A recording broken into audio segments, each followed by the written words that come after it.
Yeah. Really close.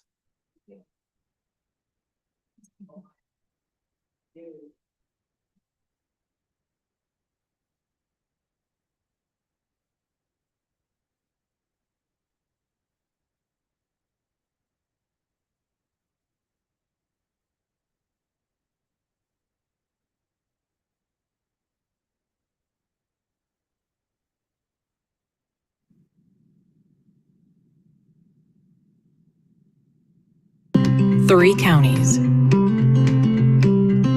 24 cities, working together, accomplishing more than any of us could alone.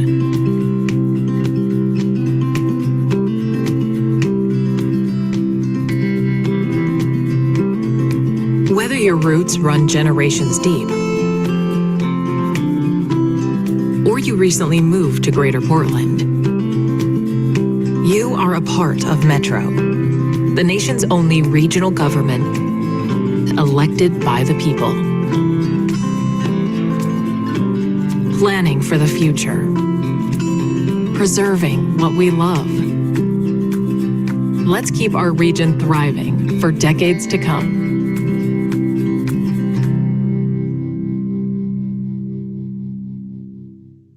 Hello, I'm Rory. You may have seen me at my desk as you came into the Metro Regional Center. Welcome. The Council Chambers is located on the 3rd floor of this building. In the event of a fire or a fire alarm, please exit through the northeast corner of the room. Go down the steps to the 2nd floor, then continue straight ahead past my desk and exit through the main entrance to the plaza outside. The nearest defibrillator is located right outside of the front desk at the top of the steps to Grand Avenue. Thanks for joining us at the Metro Regional Center. We hope you have a safe day. Okay, we'll declare a quorum and call the Metro Council work session to order. I will now ask our clerk, Georgia Langer, to call for roll for attendance. Yes, Councilor Palacios. Present. Councilor Nolan. Present. Hello, everyone. Councilor Simpson. Present. Good morning. Councilor Lewis. Present. Councilor Rosenthal. Present. Council President Gonzalez is excused today, and Deputy Council President Wong. Present. Thank you. Okay, I'm excited to move on to our presentations. We're going to start with traded sector industrial land supply in the metro area. For our first presentation today, we will continue our series diving deep into economic development in our region. Today, we'll hear from Metro staff and experts about traded sector land supply. We will also have another presentation about industrial land supply in October. So let's get into it. We have Annalisa Curler, Legislative Affairs Manager, Kimberly Branham, the Chief Trade and Economic Development Officer at the Port of Portland, Brianne Preston, an economist for Port of Portland, and Lauren Jones, Vice President of Development at Capstone Partners. Welcome and thanks for spending a morning with us. Thank you. Good morning, Metro Council. Thank you so much for the introduction, Deputy Council President Huang. My name is Annalisa Curler. I am Metro's Legislative Affairs Manager. I use she, her pronouns. And we are excited to be here before you in our third presentation in this series on traded, this one is on traded sector land supply in the Metro region. Next slide, please. Before I turn it over to our fantastic presenters here from the Port of Portland and Capstone project, I just want to take a couple of minutes and remind you where this fits kind of into all of the work we've been doing. So just a reminder that we launched the 2026 Economic Development Roadmap, and that is really three separate streams of work, but of course they are interconnected. So that is the legislative solutions development, the SEDS update, and job ready lands. And while we first appeared together before you all together, they are these three separate streams of work. And so we've been appearing before you separately, but please know that that work is intersectional in its nature, and staff is working closely together collaboratively across these different streams of work. So the presentation before you today is a part of the legislative solutions development. If you could advance to the next slide, please. As I mentioned, today is the third in this series that we have before you to help you develop state legislative priorities. And we've invited partners from the Port of Portland and Capstone Partners to explore the critical role that industrial land supply plays in our region's economy and vitality, as well as the current opportunities and challenges that may exist. Up on the slide before you is the whole series. I think you're pretty familiar with it. Next slide, please.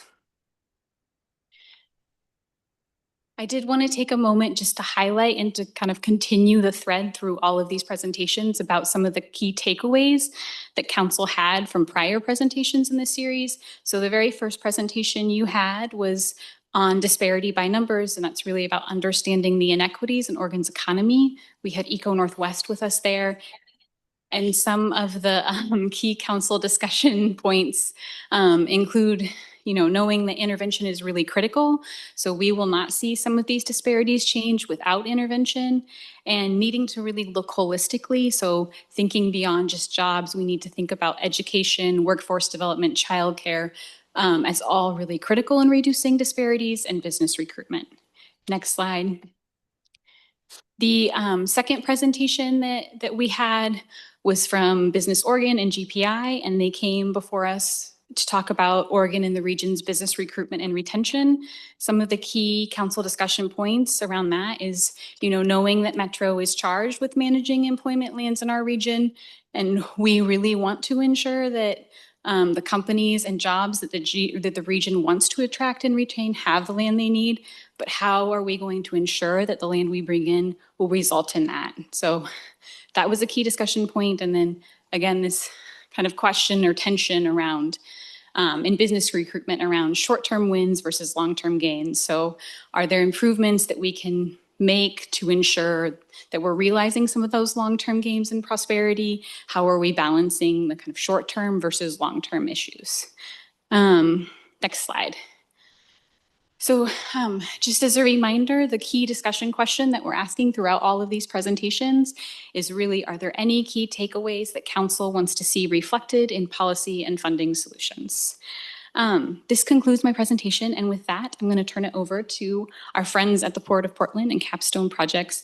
They have asked that if you have technical questions, please ask them, but please try to hold kind of questions until the end if possible. Thank you. Thank you so much. Good morning, Deputy Council President Huang and councilors. We're really delighted to be here with you. For the record, Kimberly Branham, Chief Trade and Economic Development Officer at the Port of Portland. And it seems like we're going to be double clicking on this concept, or one of the things that was a theme that was brought up earlier, which is the role that industrial land plays in economic development, and digging in a little bit to that today. So our presentation has 3 parts. I'm going to briefly provide some context. Why do we care about industrial land from an economic development standpoint? What role does the port play? What are some of the key findings that we've seen across studies that have been done recently? And then Brianne, our economist, is going to talk about it from the perspective more of what the market is doing, what we're seeing regionally. And then Lauren from Capstone Partners is going to talk about it from the perspective of a developer. She's going to talk through a case study and really help us understand what developers look for and some of the challenges and also some of what's working. So if we can go to the next slide, we'll just kick right off. You're going to hear a lot about traded sector. I think probably most people understand that term, but just so that we're all working from the same playbook. Traded sector industries are those like semiconductors, advanced manufacturing, clean tech, athletic and outdoor industries, food manufacturing that sell products and services beyond our region and bring in dollars into our region. It's important because traded sector businesses support higher wage jobs, they support supply chains, they support larger economic growth, and on average, every traded sector job catalyzes somewhere between 3 to 5 local service jobs. So there's really a significant multiplier effect to traded sector jobs. Obviously, local serving businesses are really important. They circulate revenue within our economy, and we need both to have a strong local economy. At the same time, the Portland region, as you heard from Business Oregon and GPI, is really in a competitive posture. We are competing now more than ever for businesses and for that investment. And so we really need to think about how we're creating conditions for traded sector businesses and the people and communities they support in order to succeed here. Next slide, please. So industrial land is really one of those conditions for success. It enables traded sector businesses to operate here, to grow here, to compete. And it's also where the broader ecosystem that supports these businesses are located. So from an economic development standpoint, we think a lot about traded sector companies and want to recruit them, want to retain them, want them to grow. But the ecosystem that exists around them, the logistics center, the freight, the utilities, industrial services are also really important. And so we need space for that entire ecosystem in order for the traded sector companies to be competitive. When that ecosystem is strong, it creates those family wage jobs, it strengthens regional competitiveness, it expands our tax base.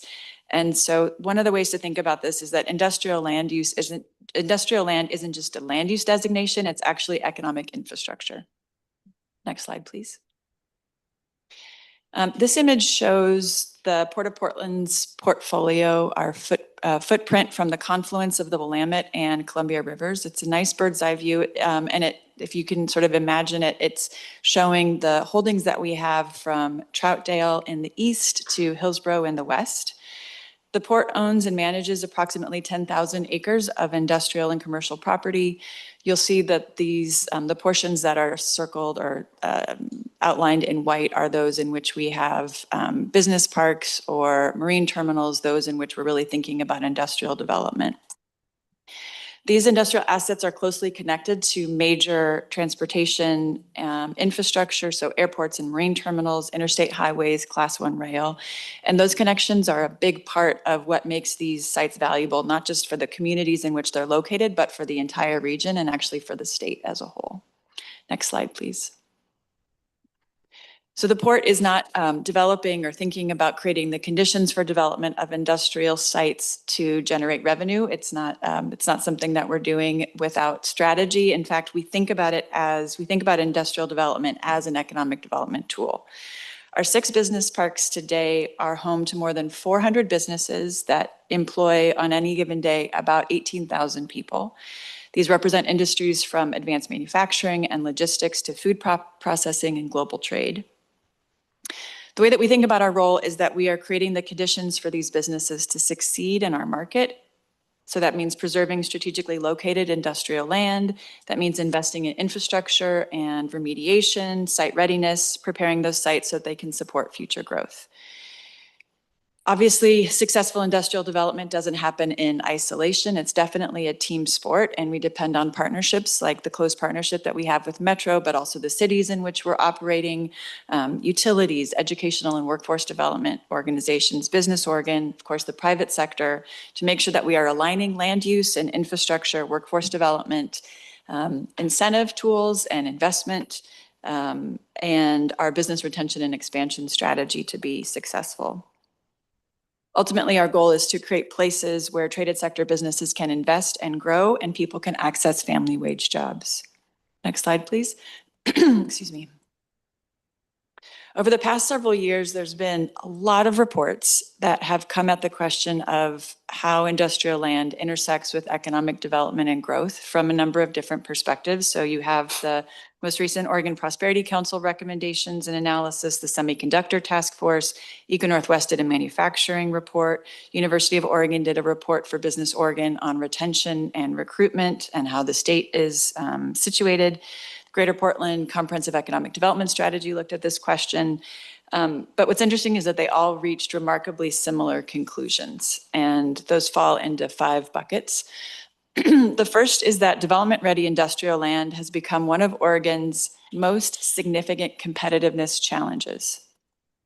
We have incredibly strong traded sector assets. I think we're all aware, but Oregon is one of only a handful of states that has a trade surplus or has historically had a trade surplus. We have really strong anchor clusters, athletic and outdoor, semiconductors. So we have a lot of great assets, but too few infrastructure served sites that are capable of supporting today's investment opportunities.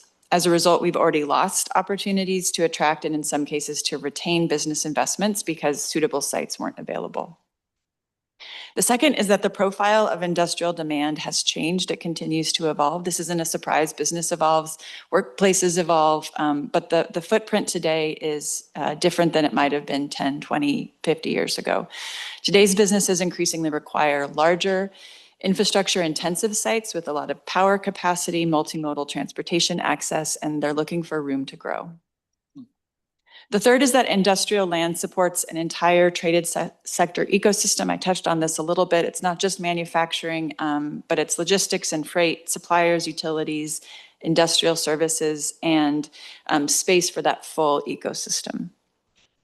The fourth is that location matters. So those sites that are connected to critical infrastructure and to the workforce have an outsized economic value, and they're difficult to replace once they're absorbed or if they're lost. And the fifth is that readiness and certainty have become a competitive advantage if your region is proactively preparing sites and infrastructure, and a disadvantage if you're not. So the key is not waiting until those opportunities arrive, because as you're going to hear later, it really takes a long time to get those sites ready. And so we need to be ready in order to be positioned for success. The common recommendation is also clear, and it's basically that we need to be building a coordinated regional land strategy that aligns economic development priorities with preservation of strategic sites, supporting land assemblage, investing in investing in development readiness, and supporting long-term traded sector growth. Next slide, please. Those statewide conclusions are reflected in the updated analysis that you're going to hear about from Brianne today. She's going to walk through it for you in greater detail, but there are a couple findings that I just want to preview for you. So the first is that the region, and it's actually a great finding. The first is that the region hasn't struggled to fill quality industrial sites. We've been successful in that. It has struggled to replace them. So when we've had larger development-ready sites that meet business needs, that we've seen companies invest, we've seen projects move forward, and those sites have been absorbed. The challenge is what comes next. So while the region still has buildable industrial lands, the inventory of sites that are truly development ready and that are market competitive is much smaller, and we've made very little progress in replenishing that pipeline. Another important finding is that it takes a long time to get a site from, and sometimes can take a decade or more to get sites from the position of being identified to development ready. And so the sites that we need 10 to 15 years from now are actually sites that we need to be working on today. So with that, I'll turn it over to Brianne. Thank you. Next slide, please. I'm Brianne Preston, the Port's economist, and like Kimberly mentioned, I'm going to be detailing the technical findings for you all today. Next slide, please. So starting with a slide on site selection, there's a quote from IEDC. The summary of the quote is essentially that in order to compete for opportunities for attraction or expansion, a community must have suitable sites. It doesn't really matter how wonderful your community is, how livable your community is, or how affordable your community is if you have no sites that meet an industry's requirements. These are sort of must-haves, and site selection is an elimination game. And so if you don't have a site, you don't even have an opportunity to be eliminated. The chart on the right highlights what the recent elimination factors have been. This was a survey of site selectors this past fall, predominantly from industrial site developers. So these are site selectors that represent companies in the industrial area. The top two elimination factors were infrastructure capacity and availability of sites, both of which tend to be a challenge in the region and in Oregon, as Kimberly mentioned, based off the previous studies she shared. I think it's also important to understand that these can be very, very specific, and even industries that we think of as not big users may have very specific needs. Next slide, please. Getting into the specific industry needs, this was part of a study by Business Oregon where they created a matrix on what the targeted industries in Oregon look for when they're looking for a site for growth or attraction. They typically need sites that range from 5 to 100 acres. The averages tend to be not at the bottom. Just that's how averages work. The port often receives attraction leads from both GPI and Business Oregon. In the 5 years that I've been receiving those for the Port of Portland, I will say most of the opportunities come in that 20 to 50 acre range, is at least where we're receiving them as an organization. And so there is a good deal of variability. Other factors that Business Oregon looked at in this study include water and power, food processing, which has been called out in the previous SEDS, and it's an important cluster for East Multnomah County in particular. It's an industry that, while it can use smaller sites, tends to have higher water and wastewater requirements, particularly on the wastewater. A lot of food manufacturers have to pre-treat their wastewater. So not only are they looking for a site with a particular size, they have particular infrastructure requirements. And obviously it can be hard for cities to meet those requirements without them making investment. High tech manufacturing, sort of, we're all going to think semiconductors, which is what's in that bucket. Unsurprising, very large power user. So they need to be in a community that has the ability to meet their power demands. Within this, they tend to be searching for communities where they can be good neighbors. There's often a presumption that they want to be bad neighbors. Companies are risk averse. They don't want an angry neighbor. It makes their business more risky. It makes it hard for them to be profitable. And so in the detailed matrix, you'll see things like wanting to be away from sensitive uses, wanting to be away from neighborhoods. They want to be able to manufacture in peace. And so part of that is being away from those that might not be welcoming to their presence. Next slide, please. So sort of combining the previous two slides, we're moving towards a market-based definition of a development-ready site. So to meet that definition, you need to be available today. You can't be available sometime in the future. If your company needs to expand today, you need a site that you can buy today, not hopefully maybe in 3 to 5 years. The site needs to be aligned with the size that you're looking for. If you need 50 acres, you're just not going to accept 5. That's just the reality of it. It is a business decision. Do you have a, sorry, I wasn't sure if there was a question. Parcels and sites need to have infrastructure aligned with their needs. Like I mentioned, food manufacturers are going to be looking at water and wastewater. High tech is going to be looking for power. And any environmental, transportation, access, slope, and zoning issues are addressed or easily addressable. So, maybe a small issue has been planned for, that would be considered tier 1. So when we're talking about development ready sites, we end up using a tiering based system. Tier 1 are sites that are very, very ready. So either they have no issues or it's a very marginal issue that's already planned for. So maybe you need to do a sidewalk improvement. The sidewalk improvement has already been planned for, but no one has paid for it, probably in tier 1. You can get permits in about 180 days. Tier 2 is the next level of readiness. Typically around 30 months to get a site ready in that bucket. And so you think maybe there's slopes that they have to deal with. There's larger soil issues that still need to be mitigated against. And then the last bucket is tier 3, which is 30 months and beyond. The reality is that some tier 3 sites may have so many constraints that the market will just not be able to fix them. These are time consuming, very risky. Another example of tier 3 sites are sites that may be large because there are multiple parcels, but each parcel has its own owner. Obviously, you don't know when each individual owner is ready to sell, so it becomes a waiting game for a private sector developer. So using this definition of market ready, which is essentially available now, of a sufficient size and with access to infrastructure, we hired McKinsey Consulting to do an analysis of the BLI, Buildable Lands Inventory that Metro produces, as well as an update to a 2011 study that Metro and the Port and several other partners did. It's called the Large Site Analysis. It's been updated several times and we had them do a 2026 update. So next slide, please. So the first portion of the analysis is looking at the buildable lands inventory. The table is much smaller than it seemed when I made this slide. But as you can see, there's sort of 3 areas of the BLI. There's vacant, redevelopment, infill and or land banked. The largest portion of the BLI is the land bank with 53%. Vacant is the only one that meets the criteria of available now. Redevelopment and infill is generally not available on the market today. I think land bank is also interesting because some of these parcels or sites are held by employers existing today that are holding them for their own expansion goals, which is aligned with economic development, and that's wonderful.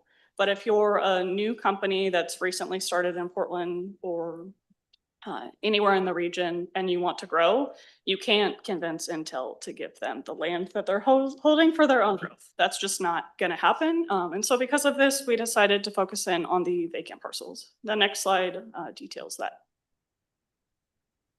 Next slide. Oh, sorry. So you can see here when we drill into the vacant parcels, the vast majority of vacant parcels fall below that 5-acre threshold, which was the minimum for any targeted industry. So 88% of parcels are in this bucket.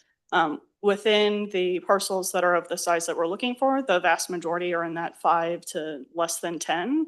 And when we filter out those below 5 acres, we end up with 112 parcels.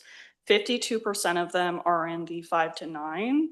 19% are 10 to 15, and only 18% are in that 25. And yes, I know the percents aren't the same as the table.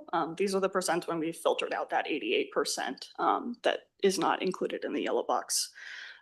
As part of this work, McKinsey assessed the 20 parcels above 25 acres. And by assessed, I mean checked if they were still available. The BLI that we pulled from was the 2024 BLI, so it's been 2 years. 9 of the 20 sites are no longer available, which is on the one hand, great. That's a lot of opportunity that Kimberly pointed out where there's been market interest and development, but that sort of cuts the number of parcels down to half, almost half. I think the really important thing here for me is that given the range of site sizes that industry is looking for, the best way to meet that is going to be aggregating. So combining individual parcels into a larger site, which is sort of that comment that I made before about sites sometimes requiring multiple owners, because that's really what aggregating is getting into. And so on the next slide, we sort of get into that analysis. What does the region's availability of market-ready sites look like when we consider aggregating smaller parcels into sites? So the previous analysis was individual parcels. These are sites which may or may not contain, I mean, they all do. They all contain multiple parcels. There are 35 sites that McKinsey identified in the 2026 inventory. 15 or 42% of them are comprised of sites that have multiple owners. This doesn't include sites that are multiple parcels with a single owner. So these are just sites with multiple owners. 22 sites, or nearly 65% of tier 2 and tier 3 sites, require local action such as annexation, zoning, or completion of concept planning. And so we can see that like local jurisdictions are an important partner in bringing these sites to market. Interestingly, 24 of the tier 3 sites, the community development community, so companies like Capstone, view those as high needs, which require significant investment and may take 5 years or more to reach feasibility, and in some cases may not be feasible to develop. This perception by the market is supported by the inventory itself. These 14 sites were deemed high needs in 2017, and a significant number of tier 3 sites identified in the initial 2011 report have stayed tier 3. And so there isn't really a lot of movement happening. In the next slide, we'll sort of detail how how sites are moving between tiers. Next slide, please. So in 2017, there were 10 tier 1 sites. Today, the region has 1. There have been 22 sites that moved out of the inventory and 9 sites that moved into the inventory during this time frame. 2 sites improved, moving up a tier, 1 from tier 1 to tier 2, 1 from tier 3 to tier 2. 3 sites were modified, but not completely removed. The things that stand out to me in this analysis is that the total supply of sites is not being maintained. In 2011, there was 56 sites identified, and today we have 35. This is strongest in the tier 1 sites. Tier 1 sites peaked in the 2014 analysis and are now down 93% compared to their peak. Tier 2 has also seen significant declines, down 38%. So the higher level decline in tier 1 and tier 2 indicate that positive market activity, but also indicate that we're not, as a region, adequately able to replenish the tier 1 and tier 2 sites that are taken by the market. And so overall, we have a smaller pool of sites, and the average site quality has gone down because we're not able to maintain 10 or so tier 1 sites anymore. Next slide, please. McKinsey was also able to do a geographic analysis of this. Every county had sites that were absorbed by the market since 2017. The most striking finding, I think, is that Clackamas County only has one site that's tier 2 with 25 to 49 acres. And that between Clackamas and Multnomah County, there's only 3 tier 1 and tier 2 sites, which sort of indicates future opportunities with ready sites, which I just think is really important to consider where the economic opportunity is spread throughout the region. That's my last slide. So overall, it sort of paints a positive story in that the market is absorbing sites, but it does sort of paint to a future that may be more challenged unless the region is able to adequately address how quickly sites can move from lower tiers to higher tier. And with that, I will turn it over to Lauren to highlight the market perspective. Good morning, counselors. Thanks for the opportunity to have me here today. My name is Lauren Jones with Capstone Partners. Capstone Partners is a real estate development firm based in Portland. We've been around for almost 25 years. During that time, we've built over 2 million square feet of industrial buildings, 1,400 apartment homes in the region, retail and office. We've facilitated a little over $800 million in investment in our community. I live in Northeast Portland. My office is in Northwest Portland. We call this place home, and we want to continue to do business here. I see my job pretty simply, and that's to facilitate investment in our regional economy by building apartment homes, by building industrial buildings for businesses and families to grow and thrive. Next slide, please.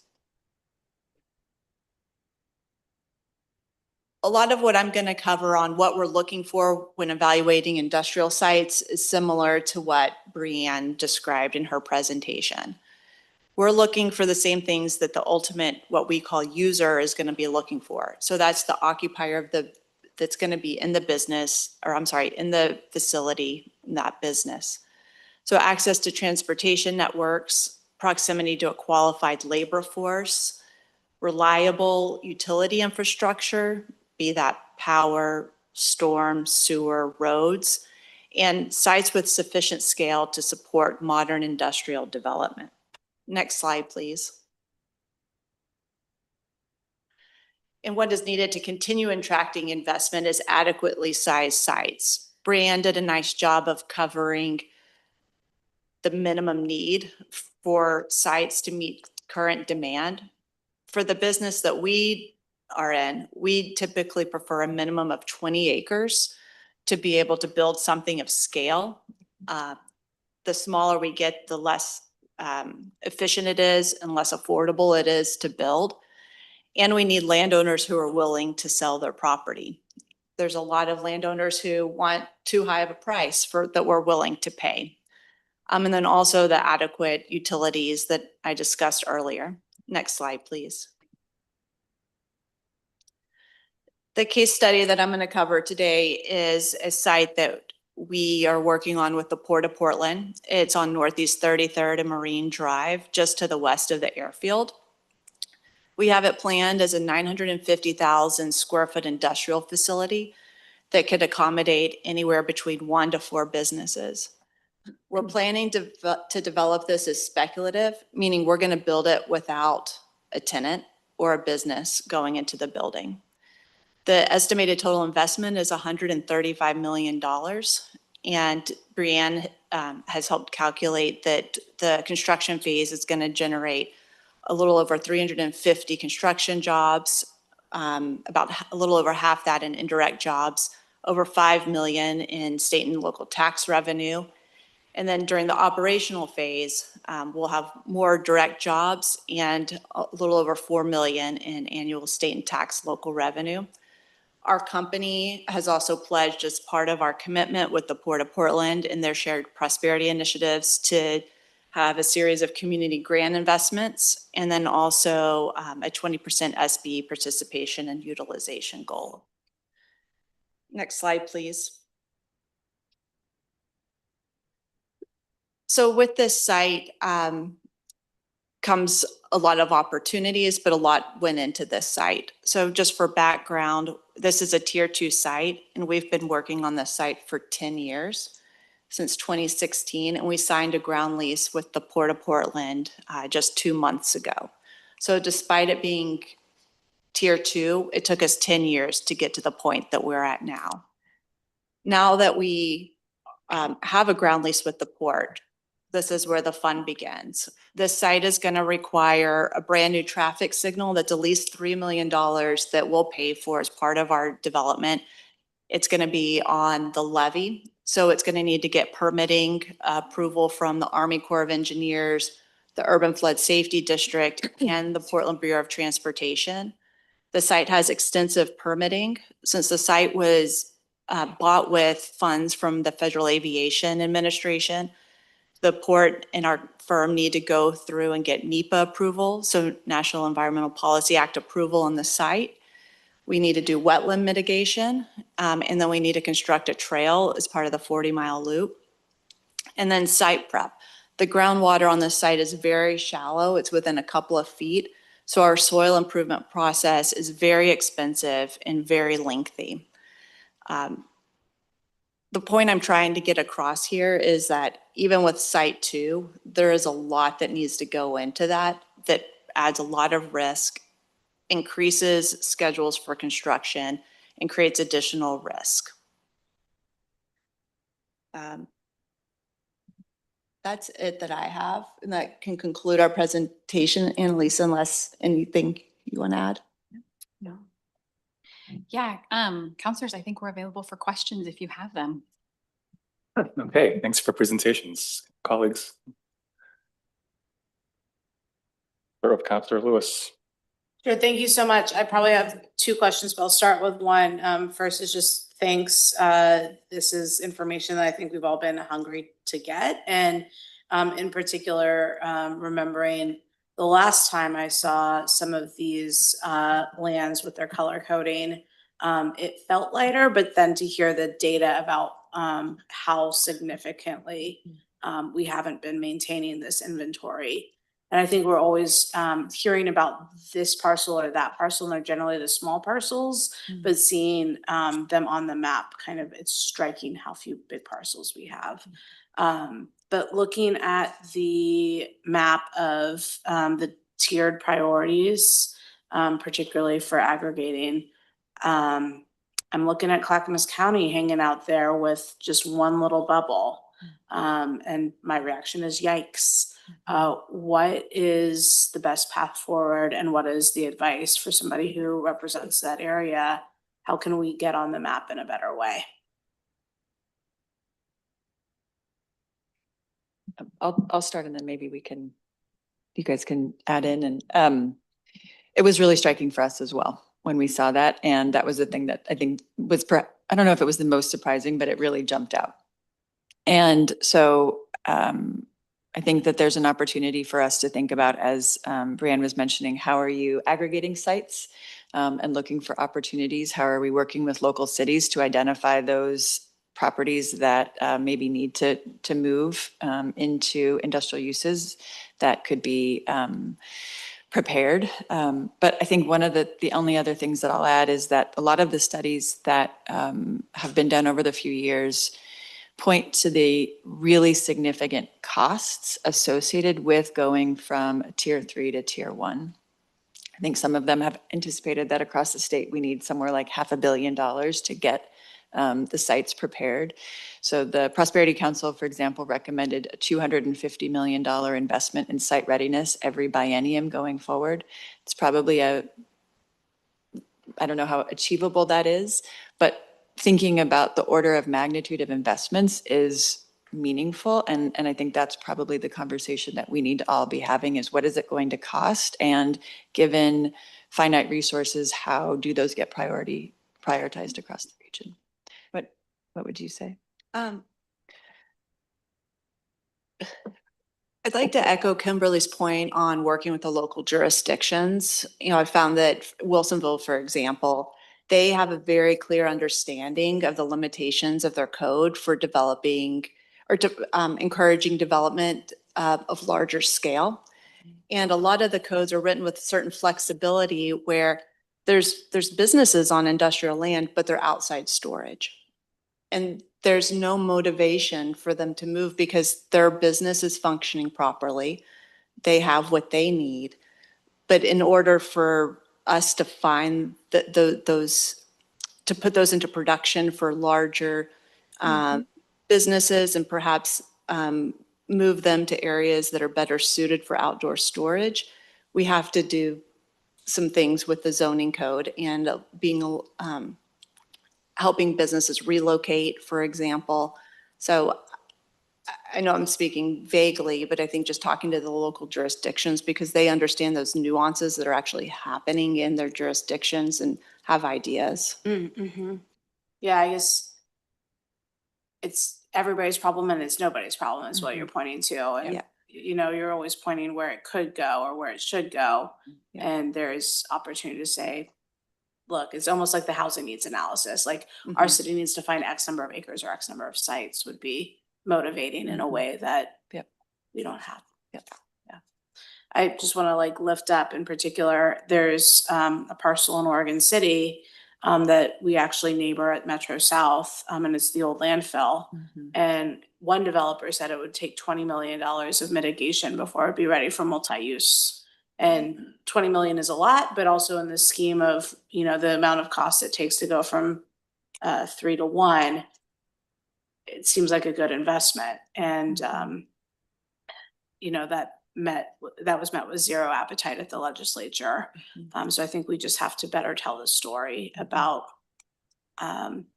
what those costs are and how, in particular, in the case of a landfill, a brownfield that was caused by public use. This is not us cleaning up after corporate. This is public investment to make right a public problem. So I'll continue to lift up that particular site.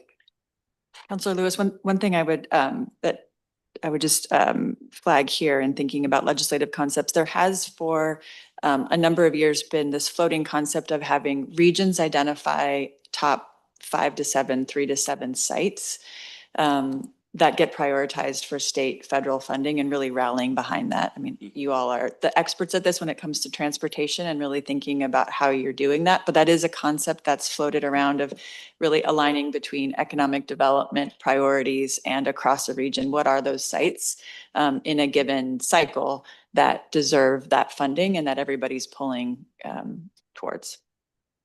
And you're thinking at the legislature or through like a business organ process? It could be like a business organ process. It could be, it could be legislature. Okay. Yeah, those are different. It's intriguing. Thank you for bringing that up. Great. Let's go with Councilor Simpson. Thank you, Deputy Council President Wong. Thank you so much for the presentation. I'm glad we are in lockstep around what we need to do for our region. So kudos on that. One question I do have is when we look at the parcels and the size, we have a lot of smaller size parcels. So does that put us in competition, take us out of competition in terms of things? And when I look at East County, a lot of small parcels. So what is the idea around getting those developed for workforce and making sure that folks close to home can also work close to home? It seems like it costs a lot the cost of doing business in Oregon is a lot per your description of Marine Drive and 33rd. I'll be glad when that signal comes in. Yeah. I'll be glad. But I'd be curious to understand and know, like, given that we have so many small parcels, like how competitive does that make us? And what do we need to do in East County to get a level 3 to a level 1 working with those jurisdictions? Yeah. Do you want to start? Yeah. So just a rule of thumb for us is sorry for the lingo, but so you understand, we look at sites as in site coverage. So we'll say if you have 5 acres, between 35 to 40% of that is going to be occupied by a building. So that's going to need to accommodate trailer storage, car storage, landscaping, movement throughout the facility. So on a 5-acre site, the building you're building is 75,000 square feet. That's likely going to be, Brian, please fill in here, but a third-party logistics provider, smaller employers. And then you can kind of scale that up for every, 5, 10, 15, 20 acres. I think that what we're talking about here is larger employers that really move the needle on economic development and economic growth in the region. So while those 5 acres and 10-acre sites provide something for small to mid-sized businesses, it doesn't for larger employers. Anything to add? Yeah, I would say, I think the ideal is to have larger sites, which can come from multiple parcels. And so doing a deep dive of whether or not those small parcels in East County are contiguous and can be made into a larger site would be the first step. Because obviously, if all of the parcels don't touch each other, like none of them touch, then you can't make them into a bigger, more usable site. If some of them do, then you can start the process of aggregating, which can be done. The tier 1 site was historically a tier 3. It now has a single ownership, and so it can be done. And the region has done it before, and so that is where I think the opportunity would be, is understanding, are any of the parcels contiguous? What agency or group could be that patient source of capital to combine those parcels, so that they're at a scale that interests the type of employers that bring quality jobs, or a speculative developer in an industry that aligns with East County's vision. Yeah, and I want to also add a little bit to y'all's work too, so don't beat me up about it. I really like that you broke down on the parcel on Northeast 33rd, the number of jobs coming in, right? Kimberly, you and I have the privilege of sitting on GPI, or Greater Portland Inc.'s board, and I think one of the things that we saw in the last year is we brought in like 500 jobs, right? That's for the year, for the year. So if we get into this mode of looking at our top parcels, prioritizing them, understanding that we can bring in more than 500 jobs a year, I would like for us to get there, because that's not enough work to go around for everybody in the region, and we need to start to get there. I know that, and we are in the process of our future visioning, right? And I'm going to say it, and I say it over and over again, that's a 50-year vision. Within that 50 years, there will be 10 rounds of CEDS, or comprehensive economic development strategy. So this strategy needs to build on that, and every subsequent CEDS needs to build on the last round, so that we actually have a system in place to get people to work and keep them there. Yeah. Thank you. Councilor Rosenbaum. Thank you, Chair.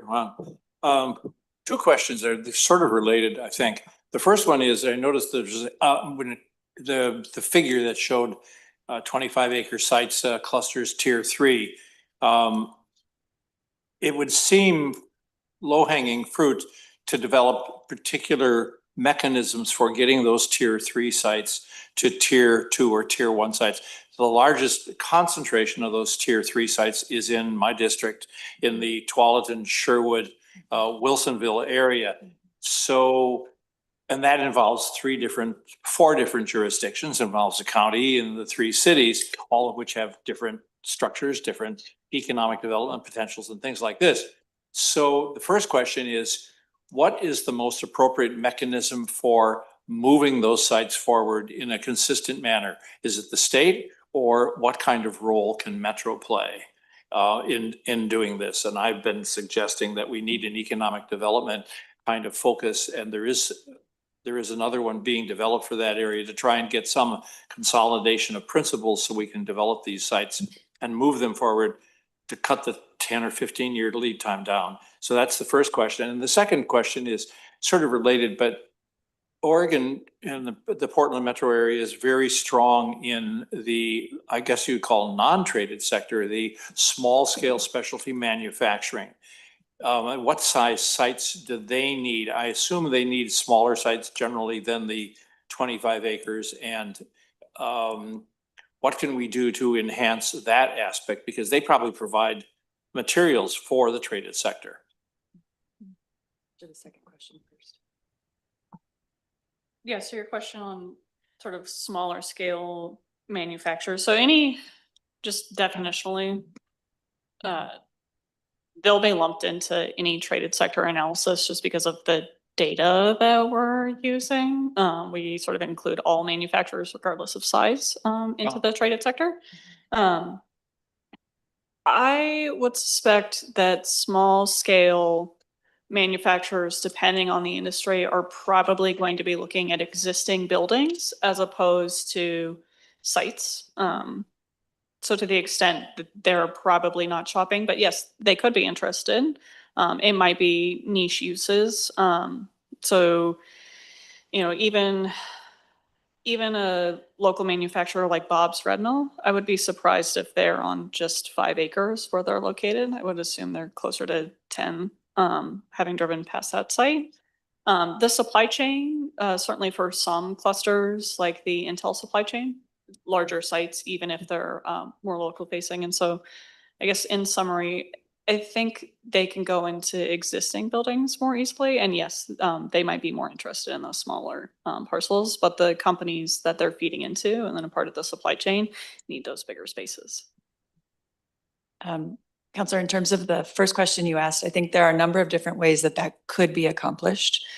You know, the port has in certain areas done that, taken that role of acquiring parcels that are under other multiple ownership, putting them together as sites, getting them site ready, and then putting them out for development. And that's a role that a public entity can sometimes more easily play than a development developer, because we have more patient capital if we have funding sources. But of course, you need you need the technical capacity to understand how to do that work. And then you need the funding.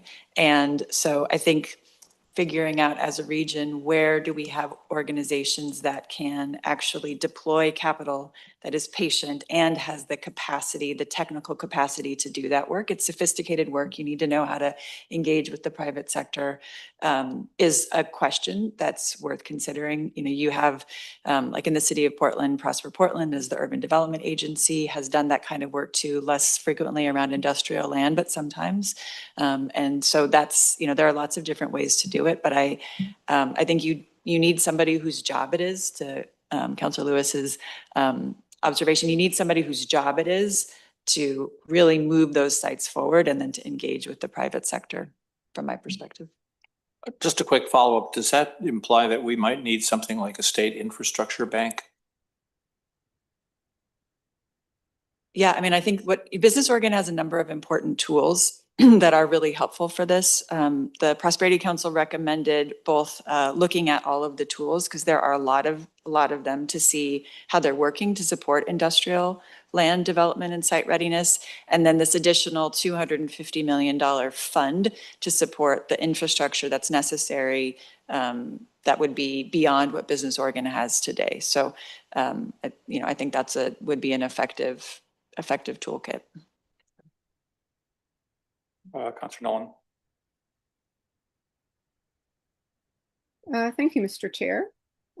Thanks for the presentation and statistics. It's a lot to absorb, but I like the data. I want to ask us to step back a little, though. and think about, to the extent we can predict it, the world, and especially employment world, changed pretty dramatically in spring of 2020 when we learned both how to do remote work. And I know we're not doing remote work for stamping out printed circuit boards, but we can still do remote work for product or service that leaves the state of Oregon, but the revenue for it comes back here. And I wonder if you have thought about what this kind of movement of employers getting used to remote work and a lot of employees really liking it, whether that's a different way to compete for moving jobs here to Oregon or growing them here.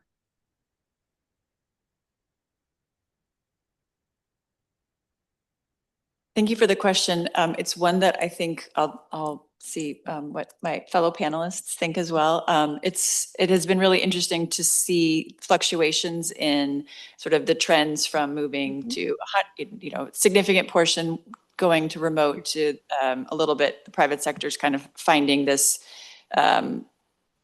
move maybe back to 3 days in the office is sort of average. But I think there are considerations when you think about moving individuals in that might be working elsewhere, excuse me, and what that does from a multiplier impact,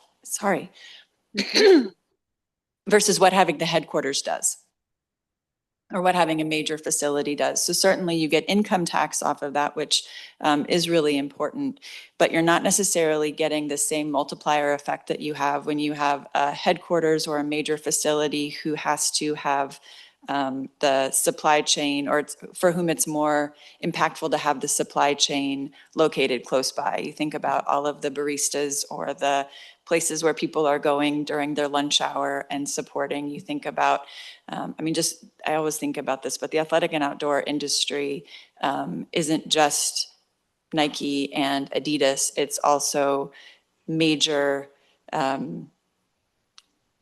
attorney firms that have really grown up around it. It's Wyden and Kennedy. It's all of these companies that have really supported that cluster. And so absolutely, we want to make sure that we are a place where individuals can come and be, and that it's affordable, and that there are supports, and you have a competitive tax environment to do that. But I'm not sure that statistically or from an economic standpoint that could substitute for having these sorts of economic drivers in our community. Yeah. Brianne, what would you say? I will say I dug into two trends when reviewing a recent city's EOA, both sort of remote work and automation. Remote work doesn't have the best statistics. The federal government doesn't move that quickly in terms of changing its statistics, but the best available data that I've seen is from one of the Federal Reserve Boards. There's very significant industry patterns when it comes to remote work. Unsurprising, individuals in office settings are the highest hybrid workers. And so to the extent that remote work changes the patterns for any industry that produces a physical good, I think it's going to be low, because unfortunately most of those jobs can't be done remotely. There are other industries, construction, for example, you can't, unless we're so far in the future that we can control robots via video games, not able to build houses remotely. We're not just like piloting robots, just quite yet. And so I just think it's a low. Combined with that, the trend in automation and manufacturing is actually pushing us to need more space to employ the same number of people, because now your 1,000,000 square foot building, instead of employing 500 people, you're using more machines. And so the employment density is dropping is sort of the pattern we're seeing, different pattern in warehouse and distribution. All of that to say, you're right, the future is uncertain. It is hard to predict things, but we can be pretty confident off of the data that we're seeing now that manufacturing just doesn't have the same opportunities yet for remote work, and even the trend towards automation isn't really reducing their square foot demands, at least in the manufacturing portion. Okay. Thanks. Thank you. I'm going to go around again, but maybe I'll ask a question or two first. My first question would be for Lauren. Can you talk through your process? I know you started 10 years ago on Marine Drive, but like you had to do all this regulatory work, remediation, NEPA, going through that whole 10-year process to do a speculative project. Yeah. Why? And would those same circumstances be there today that you would make the same decision? Okay, sure. I'll take it back a little bit further.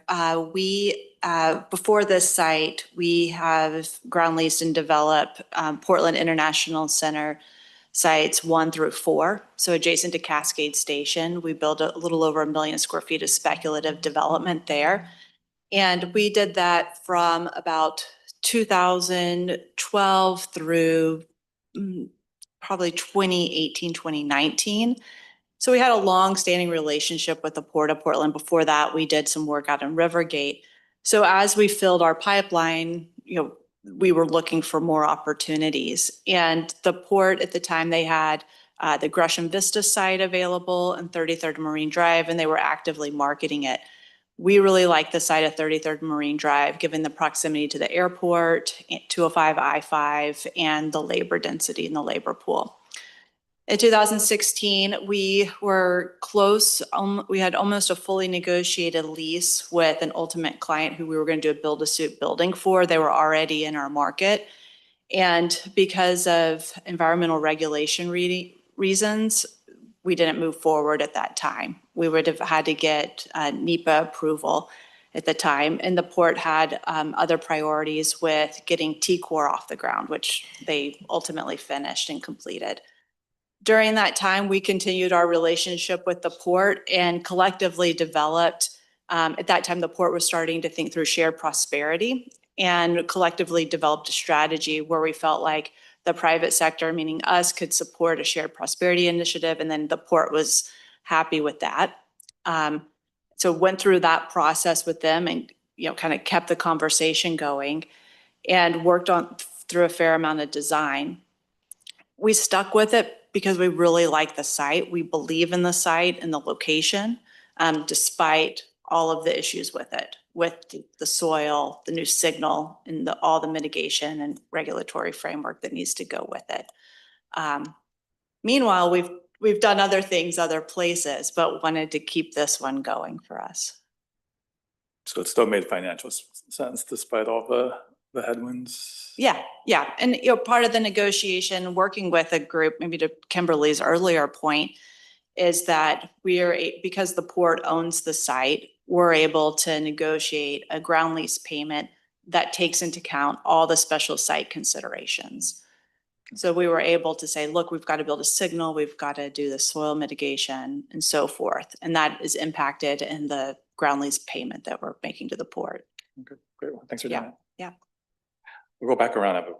I'll save my last question for the end, but let's go with Councilor Lewis. Sure, thank you. I also have a question for you, Lauren, and Yeah. I'm going to start by saying thanks. Thanks for doing the work of 10 years of probably a lot of iterative development, not just a straight shot. But I guess I'm questioning if you can let us know a little bit about the thinking about what made that site worth the risk and the added timeline versus doing a similar development in, let's say, someplace like Canby or Sandy, where you might be able to put something in the ground in 2 years? Yeah. No, thanks for the question. So in 2016, when we were unable to move forward, we tried to redirect that, that client to the Mill Creek Corporate Center in Salem. They ultimately passed, but another user popped up. And we were able to get that site. It was already shovel ready. The Department of Administrative Services had been working on Mill Creek Corporate Center for 20 years, getting that fully mitigated for the wetlands and development ready. We were able to sign a lease, get it permitted, start construction within, I think it was 4 months, and built a 1 million square foot fulfillment center in 11 months. So, you know, despite it not working there, we had the capacity to go somewhere else, and it just happened that that initial user wasn't interested, but another one was. And then, sorry, the second part of your question was related to sticking with the site for 10 years and What why made it this worth it? one. The location, you just can't beat the location. It's right next to the airfield, close to labor proximity, the infrastructure's there. There's a question of how much power is available at the site. I mean, we're not talking about a huge amount of power for a logistics user, but there's still a question about that one. But it's, you know, it's for us, it's believing in our market and what we're doing and what we can provide here and having the right location. And because when you have a user, they're looking at labor pool and labor costs and transportation costs. And if you can cut down on fuel costs because your site is closer to an interstate than some other site, that's going to matter in their selection. Yeah, thank you. Yeah. Counselor Simpson. Thank you, Deputy President Wong. Just top real easy question. Given, you know, we have a particular moral and value set here in the region, have you done any particular industry analysis on those parcels to see what would best suit us, that site, excuse me? Because I'm pretty sure we don't want like a Halliburton or ExxonMobil or something here. So like, have we done the next level look at what works for us? For the site that, thank you, for the site that Yes. Capstone is developing? I mean, I could talk specifically about our shared prosperity initiatives that we're doing on the site. We've committed, I think it's $300,000 to Albina Head Start for them to, initially it was going to be a visitation center for the incarcerated fathers next door so that they could visit their children off site. But that's evolving into another concept, perhaps. We have, as a firm, we have a foundation called 10 for Tomorrow, where we're dedicating a portion of our profits, so 10% of our profits, to nonprofits that are dear to our heart, which is educational development and environmental concerns. We have the small business enterprise goal that's written into our ground lease that we need to meet. And then we've also talked about assessing our tenants a penny a month, which adds up when you're talking about 950,000 square feet, and using that money and putting it into local nonprofits. I guess the question, that's a great answer. I'm sure our friends at AVT Winter will be excited about that. Okay. But the question I'm asking is, those tier 3, tier 2 sites, have we done industry analysis to say what goes on them, and does it meet our moral and ethical values here in the region? I'm not aware of that analysis. I know that there is a lot of interest in looking at, in the next comprehensive economic development strategy, evaluating what our target industries are as a region. and probably as a sub-region. Yeah. And then I think one of the next steps of that would be once we know what industries we find ourselves to be competitive in, and I think we probably have a sense, but it's always helpful to look at the data and see what the data are showing us. And then to take that and say, what do those industries need? Yeah. And so that's something that we look forward to working on with consultants, with Metro to really think about that. I will say that the port, worked closely with regional partners on the East Multnomah County Economic Roadmap. That's right. And that was a bit of the kind of analysis I think, that we would want to do there, where we looked at in which industries is the labor force competitive, what are the opportunities that exist, and so what are the kinds of opportunities that we might collectively want to pursue. But I'm not aware of having done it as a region. Okay, well, when we get there, Yeah. let's keep working together on Absolutely. that, since we're partners in this whole SEDS process. Yeah, look I forward just to wanted to that. make sure that Yeah. everybody understood that like there's process to Mhm. parcel Yeah. and nothing just shows up and jumps there. Like Yeah. it goes through a whole analysis. So thank you for Yeah. letting the public know that. Yeah. Thank you. Of course. I will say on the sets, I work closely with Metro staff on the sets from a data standpoint. One of the factors that stood out during the consultant review was the selected consultant wanted to incorporate planning and land use into the industry analysis. So while it's sort of the opposite direction that you suggested, we're not starting with parcels, we're starting with industries. The idea is for them to begin to do that analysis of these are the region's targeted clusters and these are how well positioned we are to see growth. So we can have a better understanding of what areas may be more of a retention play because we just, we don't have 500 acres for a FOB anymore. So like it's not likely to happen. And then these are the industries with more growth opportunities because they are more aligned, but it's sort of a industry base as opposed to parcel base. So that will be coming hopefully. Thank you. Councilor Rosenbaum. Thank you. Just one quick question, sort of the elephant in the room question.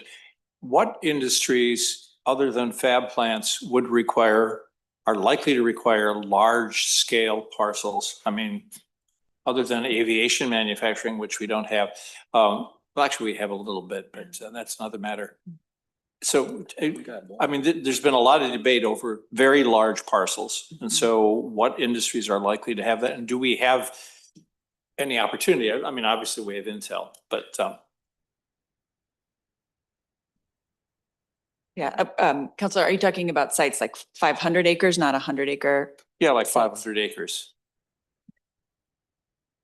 Yeah, I think 500, I use the FOB example just because it's very high end of the range. Yeah. I think it would just be like manufacturing at like a very massive scale or manufacturing large things. I'm not familiar enough with the manufacturing of wind turbines, but given how large they are, I wouldn't be surprised if they need a massive facility. I will say on the larger size of sites, so maybe more like 100, 150, is if you wanted to develop an R&D campus that includes manufacturing.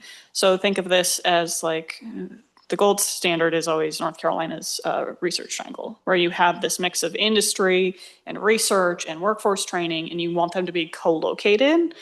Typically, those types of opportunities require a little bit more land because there's so many different uses where you have a manufacturing facility, you have a workforce training center, you might have a university with a satellite campus, and then you might have support firms and food by it. And so like those types of opportunities are also going to be pretty large users. I think in general, we've seen a lot of appetite. I didn't touch on it during the presentation, but the 2017 to 2016, a lot of uptick in that 25 to 50. And so there is a lot of interest in the region in that particular size range, not necessarily the 500. I don't think anyone is looking at Oregon for giant sites. Thank you. Councilor Lewis. Yeah, well, we were talking about targeted industry and size of site needed. Is there any analysis on how much acreage you would need for the construction off-site of the multifamily homes? Because I know most of the emphasis is on a builder that's further down I-5. When you think about some of the innovation that's being done with building the multifamily with pre-constructed units, When I think of things that people want to buy in this region that are things, it's honestly, it's tech gadgets or it's housing. So what would it take acreage wise, do we know, to compete on home components? Do you know the Swinnerton Properties site? Yeah. It's a good question. We will follow up with you on that one in terms of the range that we're seeing within that. There's actually, the port is working on sort of a concept, smaller concept campus concept, the Mass Timber Housing and Innovation Campus, which is 40 acres. And we'll have a mix of uses. U of O will be there with their research lab. We have an anchor manufacturer. But actually we have right now a portion of the property that's going to be used, for staging and for developing mixed use multifamily prefabricated. It's not a huge area. It's also not a huge project. So I think it really depends on the scale of the project. But we will follow up with you. But you're saying it is possible on something under It is 40 if possible. you're doing it more Yeah. boutique. Absolutely. Okay. Yeah. Cool. Thank you. Yeah. All right, last closing question. I think I'm interested in how the data kind of intersects with the political and policy making realm.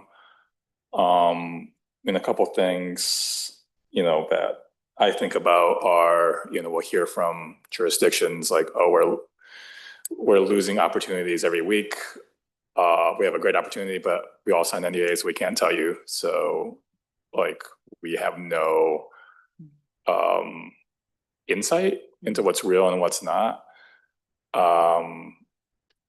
So I think that's one question I've been asking is how do we have a system where there's enough information flow so that all the stakeholders can make the right decision when it seems like everything is just a black box. So it's just trust us, and that's not how public processes work. And I think kind of just, wrapping it up, given all the tools at our disposal at Metro, what do you think Metro's role is in this process? We have oversight of the UGB, but not on individual parcel development or infrastructure. What advice do you have for us as the Metro Council on meeting our shared goals? So last two questions. I'll start maybe and then chime in. Okay, so the first one is a really important question, and one thing that we see that I think we've seen in other regions and could definitely be done at Greater Portland Inc. is you can have a third-party economic development corporation that is sort of a confidential intermediary. And right now GPI does have a lot of NDAs, right? You have special project names, but sometimes their board actually knows the names, and they're all part of that. But you have key decision makers who are lining up to understand the workforce implications, the transportation implications, and the land use implications. And so I think that's something that, as we think about the future of Greater Portland Inc., that is worth considering. It's always challenging with the public because it will absolutely scare off any business if they know that it's going to become public. They simply won't come because they're doing their due diligence and right. So thinking about how do you not in a way to be dismissive of the public's right to understand, but how do you have a conversation where you are very clear about maybe not the name of the company, but the company represents this many jobs, it's this kind of employer, here are the needs that they have, and having a conversation about it is certainly something that is very possible. That would be very helpful. So that's right now, so that's not what we got right now. We need this land, trust us. So that's one idea. I think the second thing, just in terms of what Metro can do, you have a lot of tools, but obviously we all need to bring tools to bear. So it's not all on you, but a couple things that have repeatedly come up is, and I know that Metro doesn't have jurisdiction over this, but each city does the economic opportunity analysis slightly differently. It's a little bit like the housing production strategy, where having a standardized approach in which you're actually looking at what is really developable would be very helpful. And Brian can speak to this in much more technical detail, but it is something where it's a bit of a self-fulfilling prophecy, where if you say you have enough land, then the market will respond to the land that's available versus maybe being a little bit more aggressive or focused on economic development strategies. So I think that's something that is worth having a conversation and that Metro likely could play a role in. And then the other is really incentivizing and thinking about how we align incentives for that handful of catalytic sites in a given time frame. I think both of those things would be significantly impactful, and I'm sure that Metro, your very capable Metro team has other thoughts, but those are my first two. And we're talking about catalytic sites. Is it like we need to add 500 acres somewhere? Is that? I'm thinking 25 acres and more, specific, and they could be 50 acres, but specific sites that we've identified in certain parts of the region that we feel like really align with our economic development priorities from a traded sector standpoint, from an access to workforce standpoint, and really galvanizing collectively around those. And kind of having a commitment and attention span to those. I think sometimes you get like, okay, this is the new one. And because it takes so long, it can be easy to take your foot off the gas. And so really being clear about what those priorities are over a time horizon would be really beneficial. Yeah, I will say to that, one thing I see in the data that I highlighted is that sort of like how long sites are in tier 3, and that like the evidence sort of points to, we add a lot of tier 3 sites and then we, to Kimberly's point, they languish, they don't move up the chain. And so Metro has a lot of really talented staff, a lot of researchers. And so, how can you leverage their skills to be a voice for this problem or better understand the problem? Maybe we've missed something. The port has a very small research team of 2. And so, how can we partner to understand this area? Because I think at the end of the day, we want quality jobs in the region. We need space for them to exist that meets their needs. And so how do we all come together to solve that problem is like I don't know, I need several hours, I think, of researching to get a solid answer. I will say on Kimberly's EOA example, the city or the county of Clackamas recently did this as a project. I don't know if they've been circulating their results, but maybe you could ask them to come and talk to you about their EOA cumulative analysis, and maybe that could be something that Metro could support at a regional level, because I do think that is a really big missing piece from the research standpoint. I was going to say have the same answer as, being honest with ourselves about how much buildable land we actually have and evaluating our EOA and saying, how many sites do we have that are 25 acres, 50 acres plus? So for example, the example that I gave, to produce all of those economic impacts, it's a 67 gross acreage site that nets down to 55 acres. So, even if you get that big enough, we're still missing employers coming because they want 70 acres minimum. And we can't provide that. So they're looking up north in Washington because it's going to be better for their business model. So as it relates to policy, back to, the point was, let's say, what do we really need to have a big impact? And it's a big site. And how do we get there and make sure that we have the land when the business comes through? And when we have 11 parcels at 25 acres or more, how many parcels do we need, in your opinion, to be competitive? More than 11, right? A lot more than 11, yeah. I would say, I think we certainly need more large sites. So like, if you can combine 3 15-acre sites into one owner to hit 45, that's fine.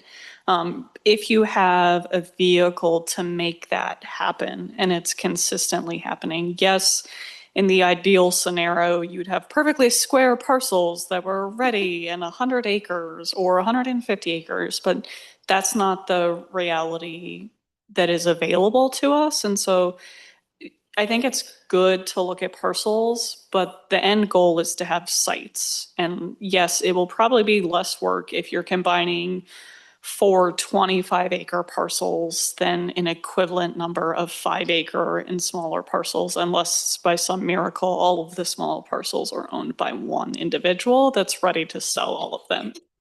Again, it's a unicorn scenario that probably doesn't exist. And so I think like as a region, the important factor is, do we have sites that are desirable to employers who create the types of jobs we want here?